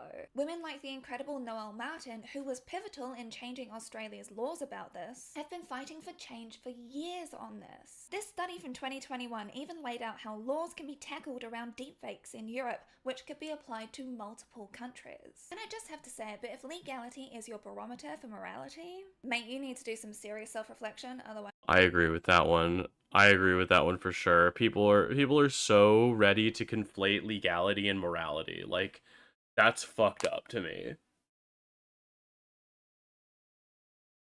To be siding with these creeps. Deepfakes are not new. Warning bells have been going on for years, but what Elon has unleashed is the mainstreaming of them. What does this say about the world that so little action has been taken? And the fact that governments were so unprepared? And what about the fact that these deepfakes keep on happening? The put her in a bikini trend timeline. I want to make sure that we've got the timeline straight here so then we can see just how quickly this has progressed to affect hundreds of thousands of people. On the 20th of December 2025, this technology was launched. The alarm bell started ringing quickly as victims were coming forward sharing how they were being put into inappropriate clothing that they weren't even in the photos. They were being undressed, or should I say, being put in see-through bikinis or being asked to be put in floss or something. With people, I should say mostly men, putting people in these non-consensual positions. And Grok was willing to comply with all of the requests, even when it involved children. It's not all men, but it's too many men. American analytics firm CopyLeaks estimated Grok generated roughly one non-consensual image every minute in the 48 hours to December 31st. On the 1st of January 2027, every minute? victims kept on coming forward, but Elon didn't care. He actually responded by posting this photo of him in a bikini with the caption saying, "Perfect." He found the whole thing funny. Why can't you just take it as the joke that it clearly is? But also look at the picture that he shared though. It is of someone that is ripped wearing a bikini. It is like a pretty flattering photo. Meanwhile, he gets super butthurt if people share an accurate photo of him from the past or any of the many images which exist of him online. But this proves that he's in on the joke. I didn't know that non-consensual deepfakes including involving children were called jokes. I thought that was called CSAM. And the worst thing is when women were asking for this to stop, when they were making the request to Grok, when they were asking like for things to be taken down, they got punished with more extreme images of them being made and being flooded with them. Shut up and take it. You are not welcome here. Your body, my choice. To quote the no doubt hero to these guys, the groiper that is Nick Fuentes. We will keep you down forever. You will never control your own bodies. Shut up! Friday the 3rd of January, Elon tweeted, Gross. "Anyone using Grok Gross. to make illegal Just content will gross. suffer the same consequences as if they upload illegal content. But your tool is enabling them to do this in the first place, you creep." As is reported in this piece from The Guardian by Amelia Gentleman and Helena Horton, by the 8th of January, as many as 60,000 bikini demands were being made to the chatbot every hour. And it only got worse with the requests for disabilities, for injuries, for cigarette burns, for changing people's ethnicities, for changing their bodies to make them more attractive, all the way to being covered in donut glaze or Elmer's glue or oil or all sorts of stuff. Also that people's degrading fantasy could be fulfilled, so that this punishment could be carried out by this machine that would just follow whatever orders. And once again, yes, this includes children. People were using this tool to create CSAM, including Nell Fisher, who's only 14 years old from Stranger Things fame. But on Friday the 9th of January, Elon Musk did the noble thing by saying that he'd be putting all of this ability behind a paywall. That's just great. we have a paid access feature to create deepfakes. This is not a bug, this is not a glitch, because you have to program these AI models and you set the parameters for what they can and cannot do. Plus, even people with the separate Grok app who weren't even paying for it, they were able to produce a deepfake still. An analysis of more than 20,000 Grok-generated images by Paris nonprofit Alforensics found that more than half depicted individuals in minimal attire, most of them women, and 2% appearing to be under 18s. Some people will be like, oh well, that's like 2% to be appearing to be under 18s. It doesn't matter, it is all non-consensual. Even 2% of 20,000 is too high a number for CSAM. And then we had politicians finally speaking up and actually doing something about this. Finally. Gavin Newsom tweeting about this, saying, XAI's decision to create and host a breeding ground for predators to spread non-consensual, sexually explicit AI deepfakes, including images that digitally express children, is vile. But Elon replied, saying, "I'm not aware of any underage images generated by Grok, literally zero. People even asked Grok itself and it said yes." On Saturday the 10th of January, Indonesia banned Grok, followed by Malaysia the next day. But people are using VPNs to get around it. Keir Starmer, the UK's Prime Minister, was speaking up about this, and so what did Elon Musk do? He reposted Grok following a request to put him in a bikini, saying, "They just want to suppress free speech." On Monday the 13th of January, Ofcom said that it was going to be launching an investigation into XAI. This is also the date that the Pentagon meets with Elon Musk to announce their future together. Very soon we will have Awesome. leading Great. AI models on Oh, it was after that. and classified networks. Oh, it was Department of War awesome. AI will not be woke. Suspicious. Hegseth said his vision for military AI systems means that they Well, operate I guess it makes perfect sense that the pedophile machine would want to work with the pedophile racists in power. ideological constraints that limit lawful military applications. And he would make all appropriate data from the military's IT systems available for AI exploitation. Isn't that a scary phrase, saying AI exploitation, when AI is famously like really, really bad when it comes to racial discrimination? So where's all of the constitutionally protected civil rights in all of this? It doesn't matter, of course, not with the current government in the US. We are screwed. Hey, I don't want to hear that defeatist attitude. I want to hear you upbeat. We're screwed. There you go.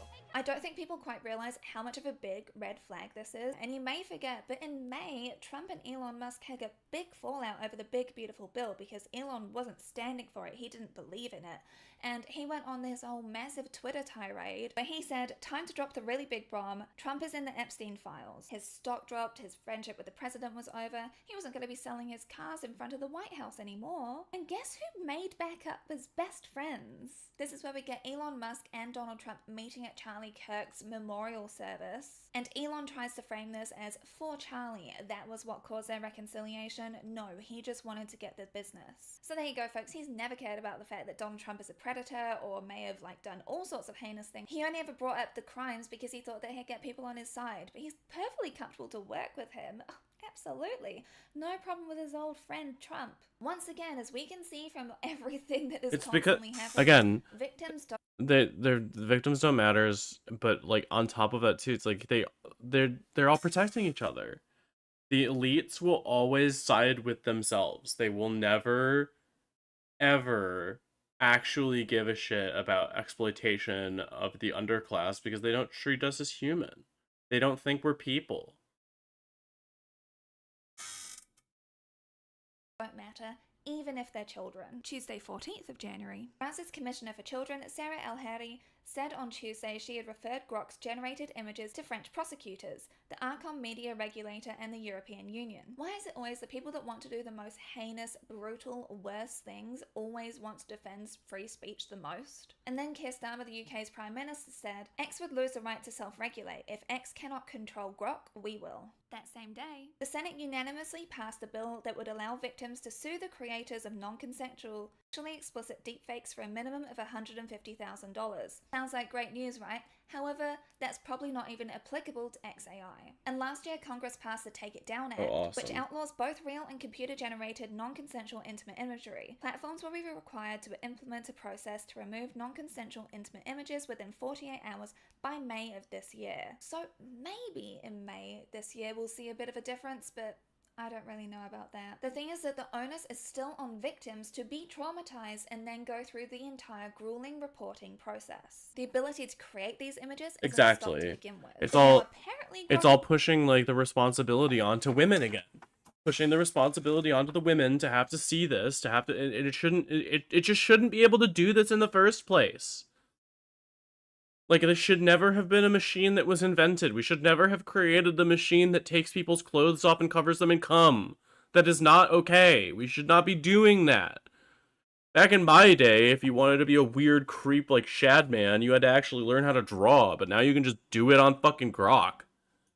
Isn't able to produce the images, but people have still found workarounds. People still are doing it. They've implemented technological measures to prevent the Grok account from allowing the editing of images of real people in revealing clothing such as bikinis. This restriction applies to all users, including paid subscribers. But they still haven't even done that right. It took the UK nearly banning X entirely. It also took a California Attorney General from launching an investigation into XAI. It took those... Please do not invent the Torment Nexus, I fucking beg you. We continue to create the Torment Nexus. Kinds of powers to get any sort of momentum moved on this. Nobody cares about the victims, least of all Elon Musk. And he's the guy that the military in the US has entrusted AI with when he can't even control Grok to not produce deepfakes unconsensually. Now, for reference, I'm filming this on Sunday the 18th of January. If there's any updates before I upload this, I will of course include them here.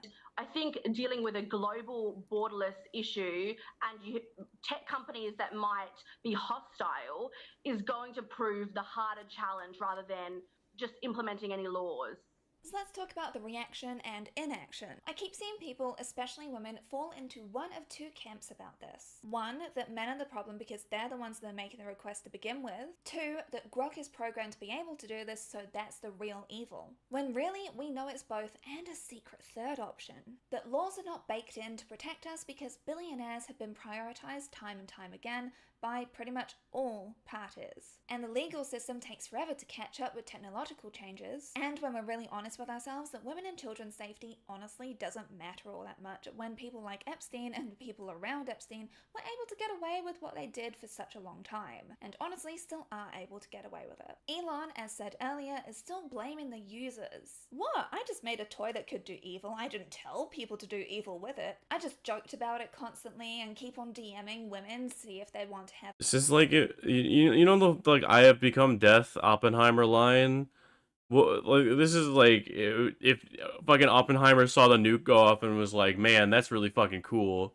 I can't wait for it to get, but like I can't wait to see this blow up a city. But I mean that'll be something I can't control that though. That's like what the U.S. government's doing. My babies. He really is such a pathetic dude for all his billions. Like, you'd think that the dude that was able to create a flamethrower would have some joy in his life because he's able to do literally anything with the amount of money he has. But no, he's just a sad, strange little man. We know from Elon's track record, he has never cared about women, children, or anyone that has ever been harassed. I read the book Character Limit. He considers mistreatment of people to be hardcore and proving that you're worthy. The mother of one of his own children, Ashley Sinclair, was a victim to all of this deepfake nonsense. And she raised a warning about what was happening, and because she did that, of course, Elon Musk's sycophants went after her, making even worse images. The ones that got to her the most was the fact that her kid's backpack was even in the pictures. She kept on making requests to Grok, specifically saying, do not make images of me anymore. It said it wouldn't, and then it carried on doing it. And what people even did was they got pictures of her from the age of 14 years old and manipulated those. So you can really see the type of environment that has been curated on X. And once again, the onus is on the victims to go reporting every single image, to go re-traumatizing themselves again and again, and you have to go through an incredibly lengthy and arduous process to try and get any of these images. And again, this is like maybe a capitalism creating a problem to then solve, right? Because this is now like you're gonna have to go through all this legal process of funding all of these, like, God, it's just, we could have just not made this. We could have not invented the machine that makes child porn. Would it have really been that hard to not make the evil machine that makes child porn? Taken down. She recently did this interview with Taylor Lorenz, and she definitely falls into the imperfect victim camp. She has done absolutely heinous things, and honestly I don't think that Taylor went hard enough on her in this interview, but that also doesn't mean that she should have had these non-consensual images made of her. Ashley Sinclair is now suing XAI for what they did, but the company has filed a countersuit claiming that according to the Yeah, absolutely. Legislation is just too slow to catch up with this stuff, unfortunately. Like, we have to, there needs to be some kind of moral judgment on this thing. I don't know. I don't know what the solution is, really, other than that, like, this shouldn't have been made in the first place. You'd think that, like, one of the first things that I had to do in college was take a fucking ethics class when I was doing, like, the development of technology. And I think that more people should be forced to take ethics classes. terms of service of X, Sinclair cannot sue the company in New York but has to do so in Texas. So we'll just see what comes of this. Ever the petty man-child, Elon says he's filing for full custody simply because Ashley Sinclair supports trans rights these days. The blame game! There have been so many women and girls coming forward with their horror stories of Grok undressing them. But the blame keeps being shifted back onto them because they shouldn't be online because then it wouldn't happen to them. Classic victim blaming. Cool. So just expect people to cut themselves off from their social networks, from their jobs, from their livelihoods, from connection to the outside world? All in the name of safety from your benevolent sexism? Great plan there, Chad. Groundbreaking nonsense. LMAO, no it isn't. You chose to upload images of yourself. That's implied consent to have your likeness recreated. I can paint you, I can AI generate you, there's absolutely nothing you can do about it. At Grok, micro bikini this bit. You see the level of violence that is in these requests? Bit of an understatement, Governor. I feel like I'm having to explain this to a Yeah. 5-year-old right now. but someone else themselves Implied consent is a fucking crazy sentence to say in any situation. But, like, crazy. It's just, like, people that don't understand consent and don't want to understand consent, obviously. Because then they'd have to, like, reckon with the fact that they're, like, evil. Like, oh, oops, idiot. online does not mean that they consent to you manipulating images of them to be nearly naked and put in sexualized positions. I can't believe I'm having to repeat myself from this video, but there is no such thing as a perfect victim.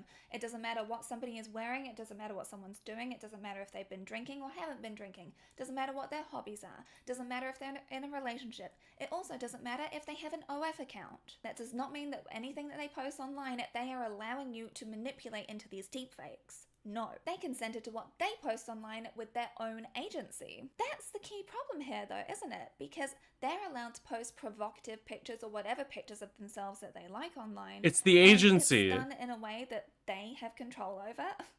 Well, that's not going to work, is it? What this image manipulation, these deepfakes are doing is removing that agency, and that is where the real appeal is. And yes, I am absolutely including OF workers in this because you are indeed taking away their revenue when you're doing this.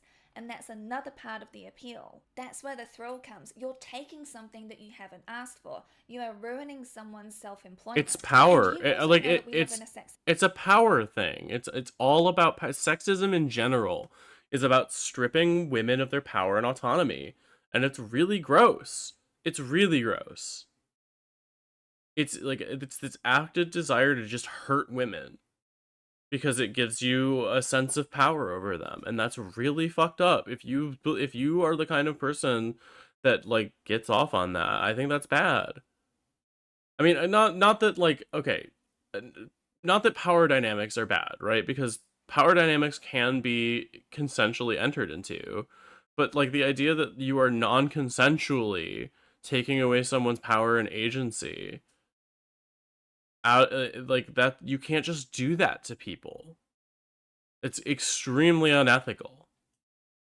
The society where if a woman is ever seen as sexual, then she gets belittled, she doesn't get believed, she gets treated worse by everybody around her because we are living in terrible times still. That's why it always matters more when this stuff happens to women, non-binary, trans people than it ever matters when like Keir Starmer is put in a bikini or when Elon Musk is put in a bikini. And all it took was typing out a few simple words and boom, they have their violence granted. And it takes the victims having to be re-traumatized. They have to have a look for this stuff. They have to get notified of this stuff and then go through this grueling, lengthy process to try and get it taken down. And the police don't care. They're like, well, you look good in this picture. Yeah, again, it's like, this is exactly the point, is that people get off on the AI deepfakes specifically because those women haven't consented to it. It's because it's non-consensual. That is what is, like, hot about it to them. And that's fucked up. That's happened before. I wouldn't have spent as long as I did making these 2 videos unless there were real issues. Well, technically, if you go back even further, I've made 3 videos about this now. I can't believe that we're still having to have this conversation. This is the only way you can feel like a man in your pathetic life because you know that a woman like that would never take any interest in you. You certainly won't attract someone like that if you're harboring these sorts of mindsets. You are rude and mean and sloppy and frizzy. I don't like you at all. Again, this comes back to the manosphere mindsets where women get reduced to objects and men are told that they are entitled to them. How women are all sluts and yet at the same time won't sleep with anyone. Patriarchy rots your brain, bro. Have you ever considered that the loneliness that you feel and that you're struggling with may be because of your behavior? That if you think it's okay to make non-consensual images of someone, that they may not trust you, that they may see you as a threat? The root issue comes... You were listening to Mech Pilot ASMR in the other tab. That's fantastic. That is so on brand for you. I love that for you. Genuinely, that's hilarious. I'm so sorry you got jump scared though. From the entitlement of having as opposed to wanting to be with someone, because then you have to see them as a full autonomous human being with agency. And why is the answer to immediately go to violence when it comes to women and girls? It makes me think of that ICE dipshit who shot Renee Good in the face 3 times and the defense was he was scared. Do you know how many times me and many other women, non-binary, trans people in our lives have been scared? The streets would be flooded with blood, yet we don't go resorting to violence when we are scared or when we are rejected, because we do not see it as our right to be violent. The real issue, obviously this goes way beyond XAI and Elon. I also really need to recommend this book, The New Age of Sexism by Laura Bates, because that I need talks to into read this that. issue far more. I will warn you though, it is a very grueling read, but it is incredibly worthwhile. I really appreciate all of her work. Research from the ISD last summer found dozens of nudification apps and websites, which collectively received nearly 21 million visitors in May 2025. There were 290,000 mentions of these tools on X in June and July last year. Research by the American Sunlight Project in September found that there were thousands of ads for such apps on Meta, despite the platform's efforts to crack down on them. Meta also doesn't actually care either. Like, none of the billionaires care. The real Obviously. problem with XAI is that this has been mainstreaming a problem which has been a really dark, horrible underbelly. As Elon has said multiple times, he views X to be like the town hall. And if the town hall is not welcome to women, to children, to minorities, what is it saying about the kind of environment that you consider to be worthy of being in that town hall? As much as he may say that he's cracking down on all of this, I'm only going to believe it when I know all of the workarounds that people are going to find and not able to be done. Are there loopholes which allow you to do things in a certain artistic style so then it's a slightly cartoonified image? What counts as borderline? Like, I really do not see someone as irresponsible as Elon Musk actually taking any of this seriously and sorting things out properly. Like, ever since he got into power at X, he has stripped away so many protocols for safety. He's fired people who were in charge of safety on so many levels. He really did go to gut the company, all in the name of efficiency. You know, that whole Silicon Valley move fast, break things, like we want to bring masculine energy back in. And if your masculine energy relies on the domination and violence towards others, like, we need to work on what the definition of masculinity means. And the thing is that people actually prefer to make deepfakes of people that they know in real life as well. Like, Masculinity is not violence. Like, masculinity is not something that is defined by violence. Even in the sense of like being a protector, it doesn't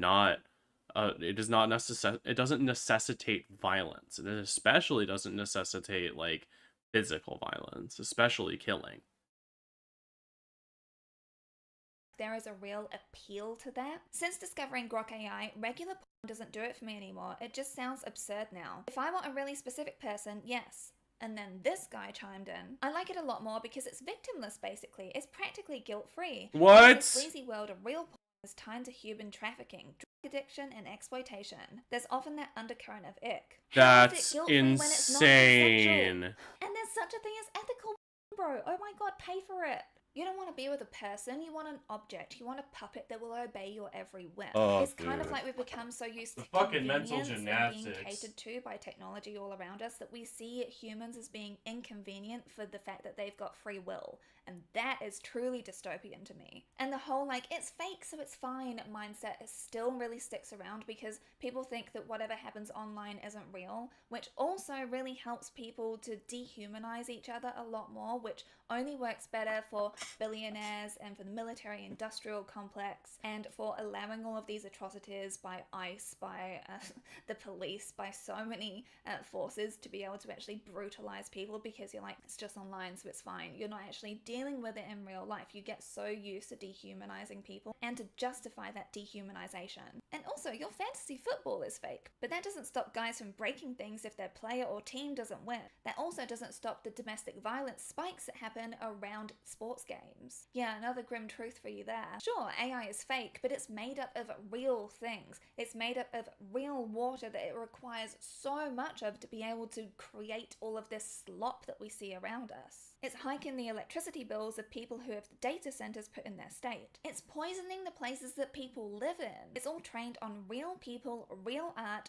real work that humans have made. And it has real world impacts on people. Because especially as the technology gets better, people are seeing these AI images as being real. This can go from something harmless like all those trampoline videos I'm sure you've seen, all the way to people's uncles trying to flirt with AI bots on Twitter. AI videos are also being used as propaganda by ICE to justify, again, the dehumanization of people by painting people as being violent when they're not. They're just existing. Just because something is, quote, fake doesn't mean it doesn't have real life impacts and cause real psychological damage. Adults and children have unalived themselves because of deepfakes.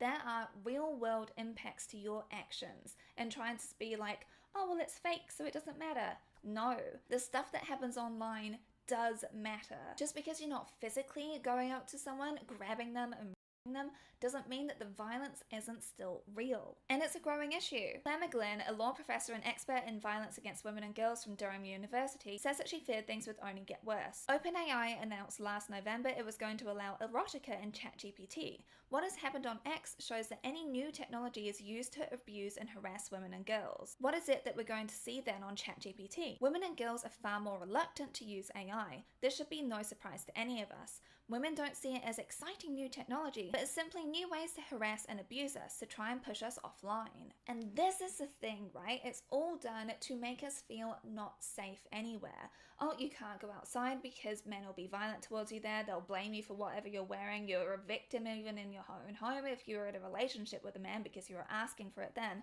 Well, you're asking for it if you post yourself online. You're asking for it if you have a job that is related to online at all. You're always asking for it rather than them being the perpetrators. The blame is always shifted onto the victim, and the whole point is to make us unsafe, to make us have less spaces to be, less spaces to actually exist and be safe, unless we are subjugated by another man. Telling women and girls that they're bringing it on themselves if they're participating in society is some real Handmaid's Tale bullshit. We see this happen. And we were just talking about that earlier. Pushes back or says no, the quick reaction is to degrade her, and this is able to happen so much faster thanks to the mainstreaming of it because of XAI. It's a humiliation thing. It's literally about the spectacle. It's about impressing other guys with the fact that you've been able to degrade someone so publicly with so little effort. You may be thinking this is just a woman's issue, but this is so much broader than just women. This applies to society as a whole, bro. Because this weaponization of AI is only going to get worse. Elon, the guy who can't control his chatbot from being anti-Semitic nor image generator and doesn't care if he breaks laws, now has a multi-million-dollar military contract with the US, a country which is terrorizing and its own citizens. That dehumanization of each other is the worst part because it's done through a screen. People think it's not real, that it doesn't have real life consequences, but it does. By not viewing each other as neighbors, as friends, as fellow human beings, this only serves billionaires better. This allows more atrocities to happen, and billionaires love it when we dehumanize each other and hate each other and blame each other. Elon replied to this tweet, "We're all slaves to the bottom 10% of society far more than we are to the top 1%. What? I'm tired of our country being held hostage by thugs." To which he replied with the bullseye emoji. If you gain nothing else in this video, that's what fucking Elon wild. And all these other billionaires are doing is not for your benefit. Because you have like this fun little tool that you can do violent, evil things with, that doesn't mean that they're helping you in any way. That doesn't mean that your life is going to get better by you being violent towards others. Trust me, they do not care what happens to you. That's why they've invested so much in bunkers. That's why they're all here for like the acceleration of the demise of humanity. That's why you have Peter Thiel struggling with questions like this. You would prefer the human race to endure, right? You're hesitating. Yeah, well, yes? I don't know. I would this is a long hesitation. Bootlicking them does no good to you. The only solutions I really have to offer is to keep on putting pressure on your local government to actually do something about changing the laws. I actually think it's worth saying that there is like this weird techno-religiosity that has been, like techno-idealism that has been spreading around places like Silicon Valley, where the definition of human is expanded to include things that are intelligent that are created by humans. So AI is technically in that wheelhouse, and so when they say they want humans to succeed and grow and expand, they're not necessarily talking about people. And in fact, a lot of like tech billionaires think that the extinction of humanity is not only inevitable but necessary. So that's worth thinking about. Area. I have that study from 2021 from Europe. I have a video I can pull up on that too, but I think after this video I'm pretty much wrapped for the day. which is listed for you down below, it has everything that lawmakers could need to possibly make sense of all of this. And we actually do need lawmakers to have a backbone here and do something about it, because it's only going to continue to get worse. And guys, if you see your mates doing this sort of, please call them out for being the pathetic loser that they are. And I would implore you to have a chat with them and assess like why they think this is okay to do to begin with. And if it turns out that they're lonely, maybe be a bit of a better friend to them, and also ask them why they think it's okay to do this. And I don't mean in a performative public way, I mean like actually have a discussion with them one-on-one, like why they think it's okay to do this. And if they're like, well, I'm lonely, and there's nothing wrong with it, maybe having like a bit of a closer friendship with them and working with them to be like, hey, dehumanizing people won't make you any more successful in relationships, and creating a better bond with them will help them out of this loneliness spiral that keeps them stuck in the manosphere. That would be great if you could be involved in that way. I don't need like guys to go doing all of this performative bombastic. I need you to be involved like on a personal level with your bros. Because seriously, they're not going to listen to me. Like, do you know how many hate comments I get on this video all the time by any guy that comes across it? They hate me so very much. That's why I say like I really want guys to be like doing this work as well, because I'm mostly seeing women and girls being the ones talking about this and raising the alarm bells, and it shouldn't just be us. And also tragically, like women and girls are not going to be listened to about their own things. It's the same thing that like trans people are less likely to be listened to and taken seriously about trans issues. Just because we are trans, but they'll be more likely to listen to somebody who's a cis person, especially a cis man, about these things, just because that's what how people are tuned to listen in the patriarchy. It's just like the authority always lands in the hand of a cis man.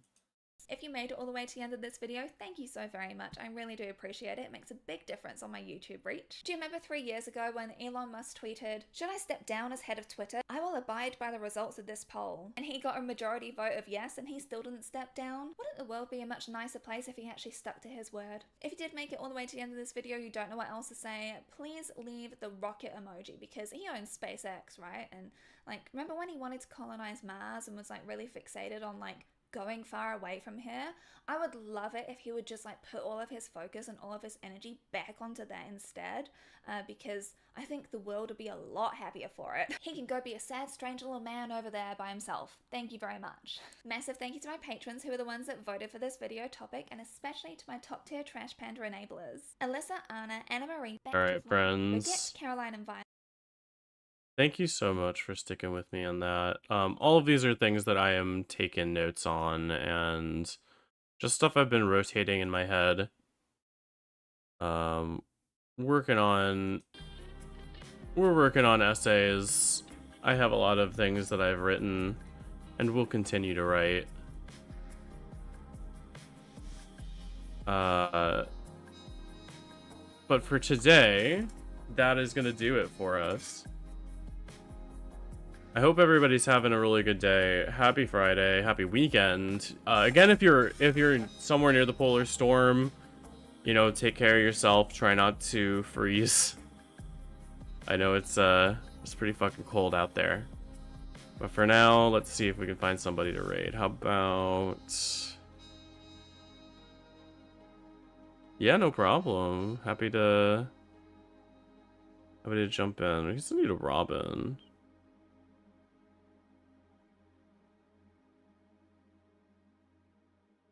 I'll see. I'll shoot y'all over towards Robin.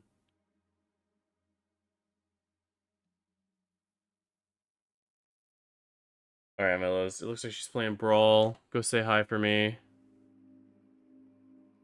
And, you know, keep your heads on your shoulders. Stay strong. Stay brave.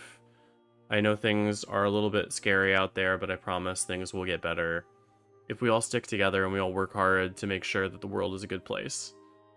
I love you all, and I hope to see you again soon. I'm probably going to be live again tomorrow, so I will see you then. Yeah, have a great day.